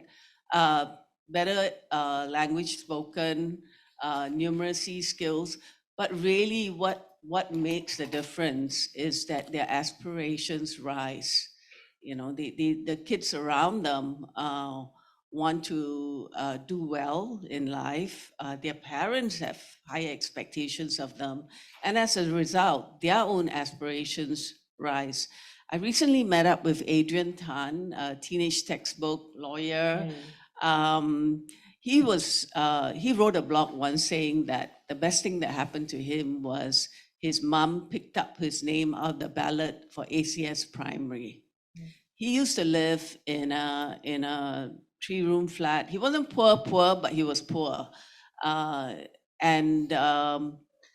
Because his mom wanted him to go to ACS because ACS, you know, all the boys, they speak such good English, right? So he made it to ACS because his mom picked out his name in the ballot. And he said the first day he went to school, he came back and he told his mom, "Mom, everyone speaks such good English. You know, I must improve my English." But he says his whole trajectory, he wouldn't be a lawyer. He wouldn't have become a lawyer if not for the fact that he went to ACS. Everyone was working hard. Everyone wanted to go to the best school, RI, ACS Independent, and so on. And so he got lifted by everyone's others' aspirations and hard work and so on. And even his mother, he said when he went to secondary school, he wanted to go to a top school. In secondary school, he wanted to go to a JC. And then after that, it was medicine or law. So that can have a very powerful effect, not just on the kid, but their parents as well. So don't discount, this thing about whether these kids should go to some of these schools. I've always argued for the breaking up of the Bukit Timah belt of schools because, so at the moment there are not many HDB flats. I recently called a school, I won't name the school. They couldn't find me a single student who's from a lower income and who's on FAS. A whole school, mind you, a popular school. And they couldn't find a single student. And that surprised me. I also would be interested in looking at the data on schools like Rosyth Primary, which was moved to Cheng San, if you all remember, it's Rangoon North, because it was an election promise. That if they vote PAP, they will get Rosyth Primary there. And why I'm interested in that school, the makeup of the student, because there are one-room HDB flats there. And I think they do have a better diversity in terms of SES. And I'm very curious to see the kids from the lower SES who went to Rosyth, what are their outcomes as opposed to those who went. Thank you. Thank you very much, Sandra. I'm also very, very conscious of time, but to a few quick comments, I think on Rosyth, I was a product of Rosyth. I was still in Rosyth. If they stayed there, it would be an opposition ward. But I can say the best thing that ever happened to me in my education was doing badly in my PSLE and ending up in St. Andrews. It changed my life, and I am nowhere as successful as Adrian, but it allowed me to do what I do today. Ladies and gentlemen, I know many of you in this room have a lot that you want to share, but I think we can continue a lot of this conversation after we end the stream. So what I'm going to do is take a lot of the questions that we have online first, and we can continue our dialogue after the stream ends. We have some lunch for everyone who joined us in person. So I think here we have a couple of questions. Very quick one was, Charleen, there's a question directed at you. What's the motivation to write this book? The motivation to write this book. Yeah. So I grew up in Brunei, which is a country that's a small country that's not far from Singapore, very different to Singapore though. And I kind of grew up with a vantage point of, because like my family would go to Singapore quite often. So we would go past Singapore sometimes to go to travel and so on. And I saw that Singapore was a very successful system and a very different system to Brunei. So it kind of intrigued me, kind of this, and themes I think that also, I mean, these are themes that maybe like subconsciously started as a child, but then they kind of, bore on into like a PhD and then a book after that, which is that on the one hand, there's like, it feels like there's so much to be proud of in this country, and they've achieved so much in such a short amount of time. And at the same time, I had this feeling of intrigue and questions about other kinds of like discourse that was coming out, including discourse around like the stressfulness of it, the like reported suicide and so on. But that was what people were, people around me were telling me about these things. So I had these like simultaneous kind of like narratives in my mind. And then so I went on to do my undergraduate, and then I started to study that through research. Then I went on to do a PhD and a book based on that. Thank you very much for sharing your perspectives on what motivated you to put this together, Charleen. There's a question from our Facebook audience. How can we strengthen civic responsibility of cooperation and collaboration in schools? Does the competitive culture in schools exacerbate the problem? And if we promote it in schools, will it help to reduce some of the competitive culture in our society? From our panelists, and then maybe if Aaron and Charleen have something to add. Definitely, if you talk about the CC implementation, all the aspects of civic responsibility, collaboration, and so on are in the syllabus. The point I want to get to very quickly is that, like I said earlier on, that there's very little room to criticize for what the education doesn't have. The only thing that I feel very strongly about, it is the last mile. It is about the interface between the teacher and the child, the teacher and the parent, the language used, the sincerity, the time spent, and so on. So not about social mixing, because in terms of structures, we have social mixing. We have opportunities for schools of different status and profiles actually mix and do things together, but that doesn't bring about automatically an understanding of each other's social background. So to me, the teacher is still very, very key. The mic's on, please. Do you have anything you would like to add, Stanley or Alistair? Felt compelled to add something. Yeah, I feel, bringing out a child involves the whole of community. And of course, teachers play a key role. Parents must never lose their role, but community in Singapore isn't doing enough. When you have a successful government, civil society have very little space. We should try to claim it back. This time we claim back our civil society. I noticed Prof. Koh might have stepped out. But there's a student of his, and I think this is an interesting question. Do you believe that the disadvantage, an inherent lack of institutionalized capital, thereby shaping stereotypes like IT for lower performing and disadvantaged, and JC only for the aspiring? So the question really hinges on institutional capital. And do you think that those from disadvantaged backgrounds are an inherent lack of it, and this is being replicated through generations? Nodding along, I guess. Agreement? I think, as I said earlier, we need to redefine success. We need to stop putting things into pigeonhole. It doesn't mean that if you go to IT, you can't be successful. But as a young country that moved from what we call third world to first world, is a natural approach to take. I think the past have been successful, but the way we did the past doesn't guarantee us success for the future. We need to change it.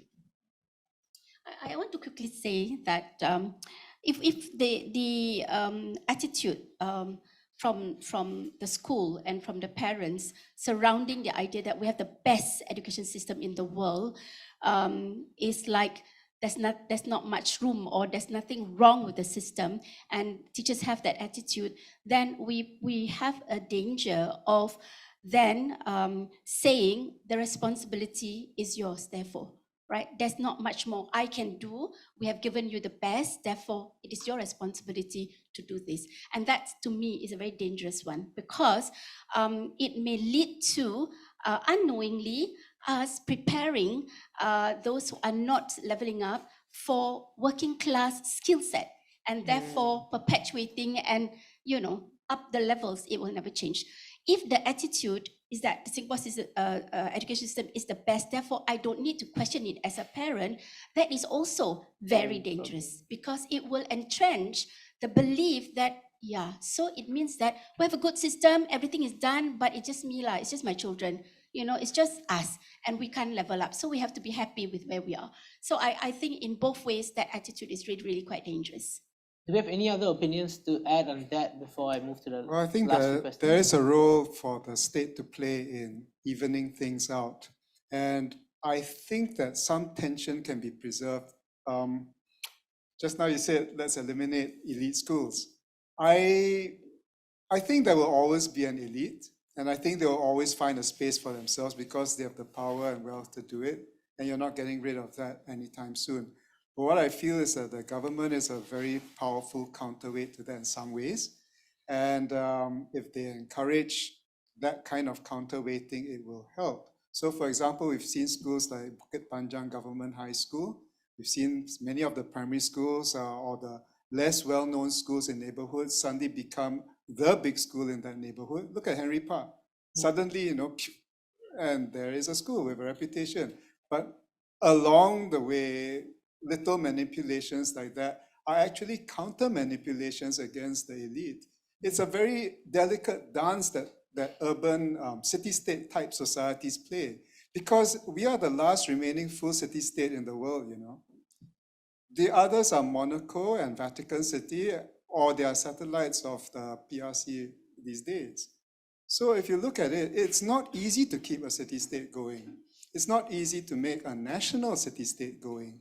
And our delicate dance is very reminiscent of city-states like Venice, which is part of our social studies syllabus now because it collapsed.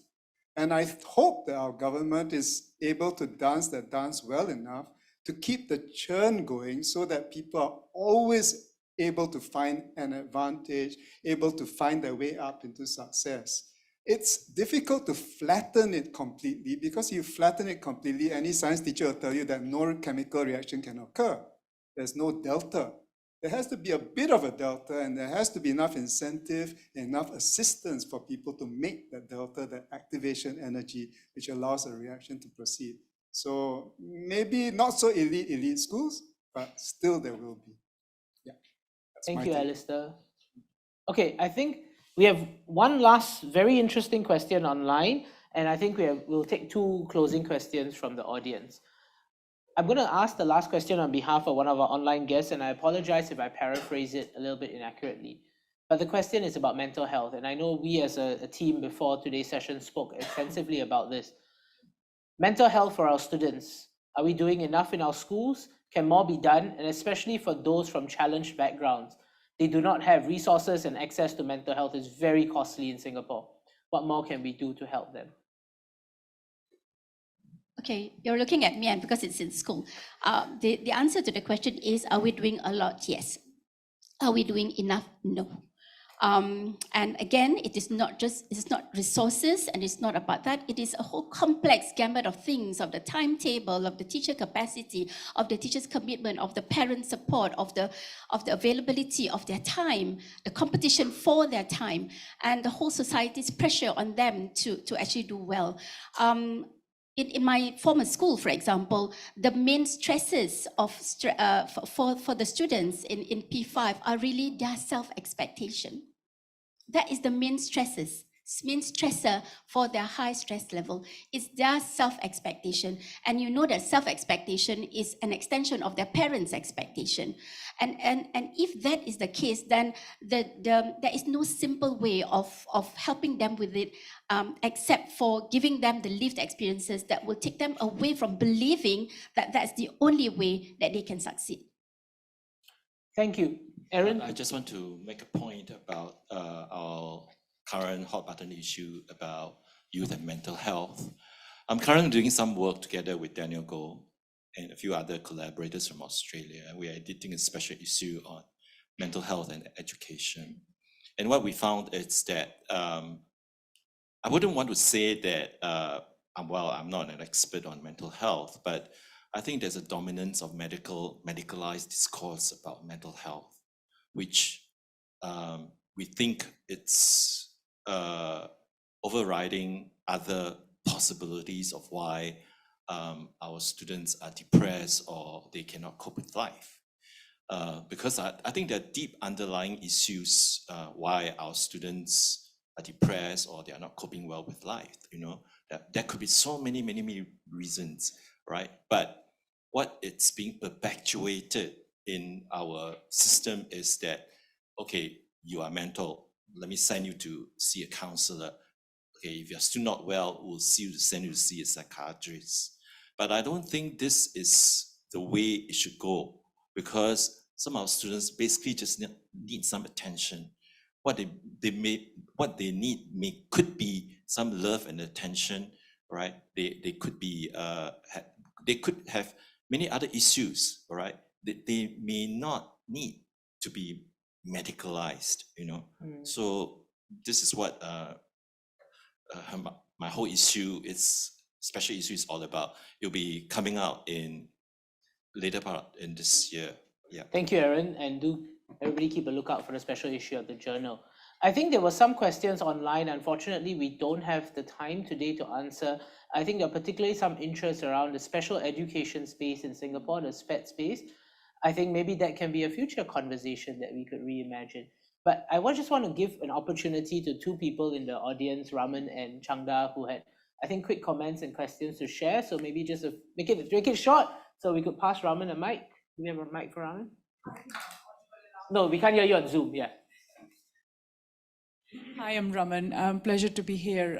I represent an organization called Octava Foundation, and we recently did a white paper on disadvantage gap in education in Singapore. And I just wanted to say that we saw very complementary themes that came out of what Dr. Chiong discussed today and what we found. So I had one comment and one question for Dr. Chiong. The comment is, I completely agree with what you've said, Biswas, around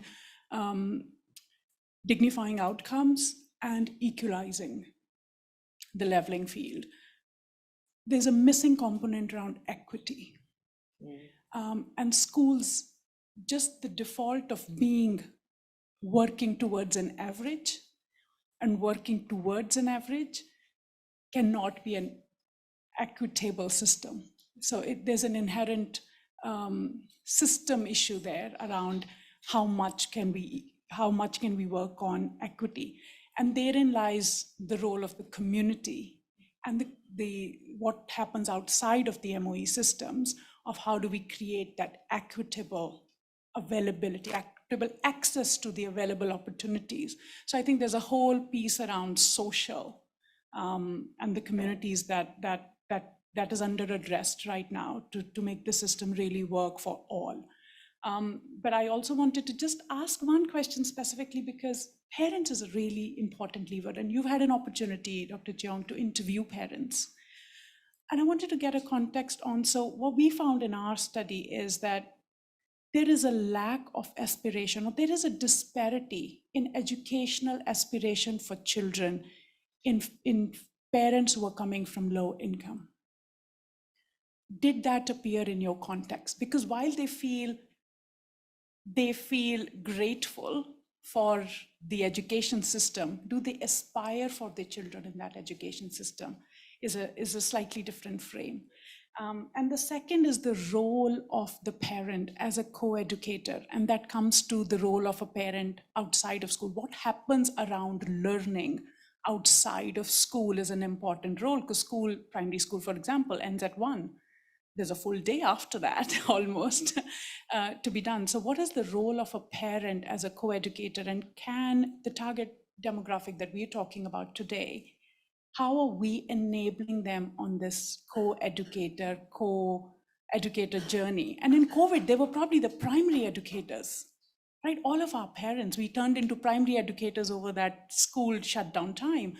And how are we enabling learning at home that goes beyond the conversation about, do they have enough space?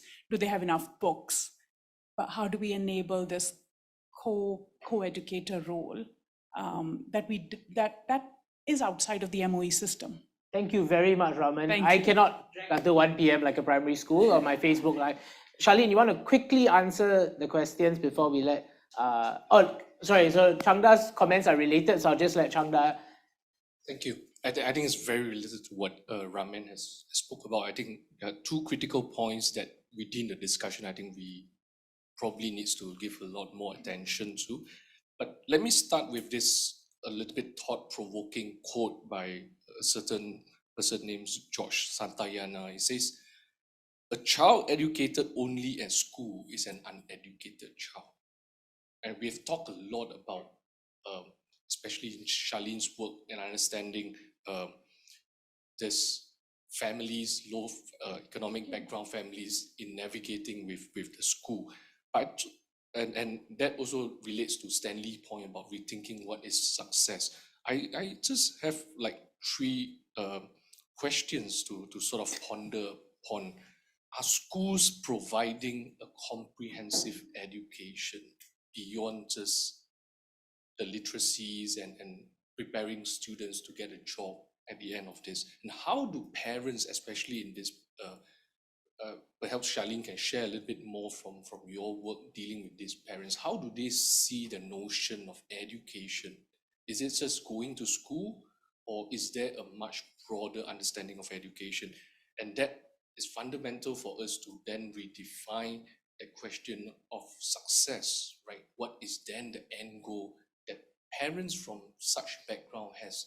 Because then what mindset they have about education would then translate not only how they interact with the schools, but what kind of mindsets would they put in place in educating their child at home through the non-school approach of education. I think that. Thank you. Yeah, thank you both for those comments and questions. Around so there's the common thread of the role of the parent in schooling. There's a chapter in my book that just kind of talks about that in detail. So parents' roles in their children's education, because while they depended a lot on the schools, that wasn't to say that they had no agency either. What they did flag was that it's difficult to be a co-educator, and that they would like to have the time and the space to do that, but they don't have that time or the space to do that. They mentioned that self-help groups provided parenting classes that they were grateful for. So they would tell them, like, what should you feed your child? What time should they go to bed? And deeper questions in addition to that as well, which they appreciated.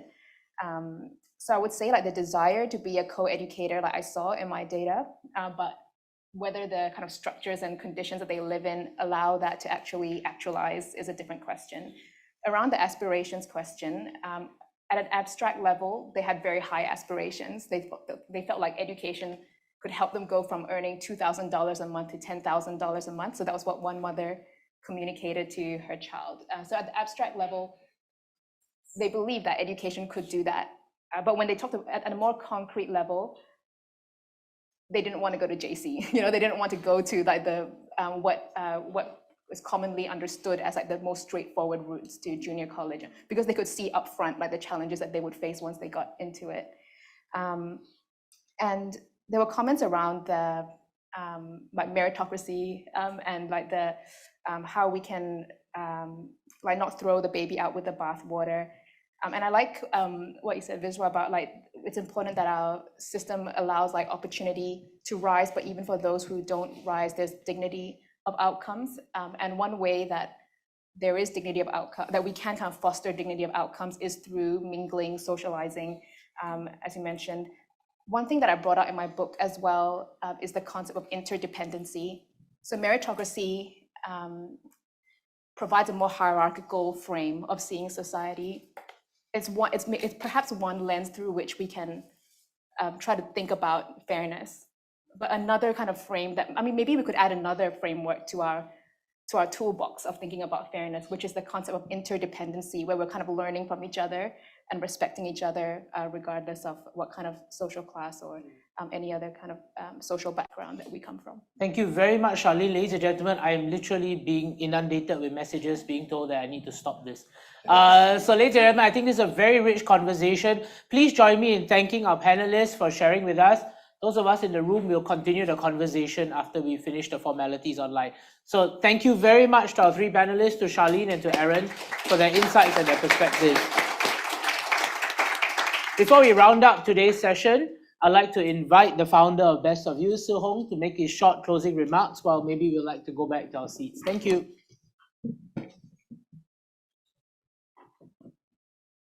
Thank you very much, everyone, for staying until so late. And thank you very much for the speakers as well. This was a really wonderful discussion. I will try my best to close. It's extremely difficult because the conversation is complex and so rich. I lived in Canada for 12 years and before coming back to Singapore. And one of the reasons why I started Conversations Reimagined was because when I came back to Singapore, I felt that there were so many things that, that needed changing. I was a foreign migrant worker in Canada, and I felt that they had this spirit of uplifting the foreign migrant workers, even though, it's still patchy there. And when I came back here, I felt that there wasn't this conversation. And one of the things that sparked or inspired Conversations Reimagined was really trying to tilt the scales, tip some of the scales in the right direction, and redistribute some of the power and authority, or the power to some of the other stakeholders. In today's conversation, I felt that a lot of it's about education, but a lot about how society can solve the problems of inequality is really through education. But it seems like the timetable of education is already quite impossible. What about the rest of the other stakeholders? What about those? What about the corporations? What about the elite schools or the people that come up from the elite schools? I absolutely agreed with you, sir, about dignifying outcomes. I don't quite agree with you about the baby in the bathwater, though, because I think the baby has produced a lot of things in the bathwater that we have to throw out. And meritocracy being one of them. One of the things I find very challenging about meritocracy is that it starts with very flawed assumptions to begin with, that we all begin on a level playing field when we actually don't. And the other thing about meritocracy that I worry about is that the outcomes of meritocracy for citizenship is that it casts society into winners and losers. And it's very hard for any society to deliberate about matters about inequality, progress, and development if we are just winners and losers. So in the spirit of continuing this conversation, I think one of the beautiful things about Conversations Reimagined is that we come to the room together as citizens where we are not winners or we're not losers, but we are here together to work for a solution for the entire community.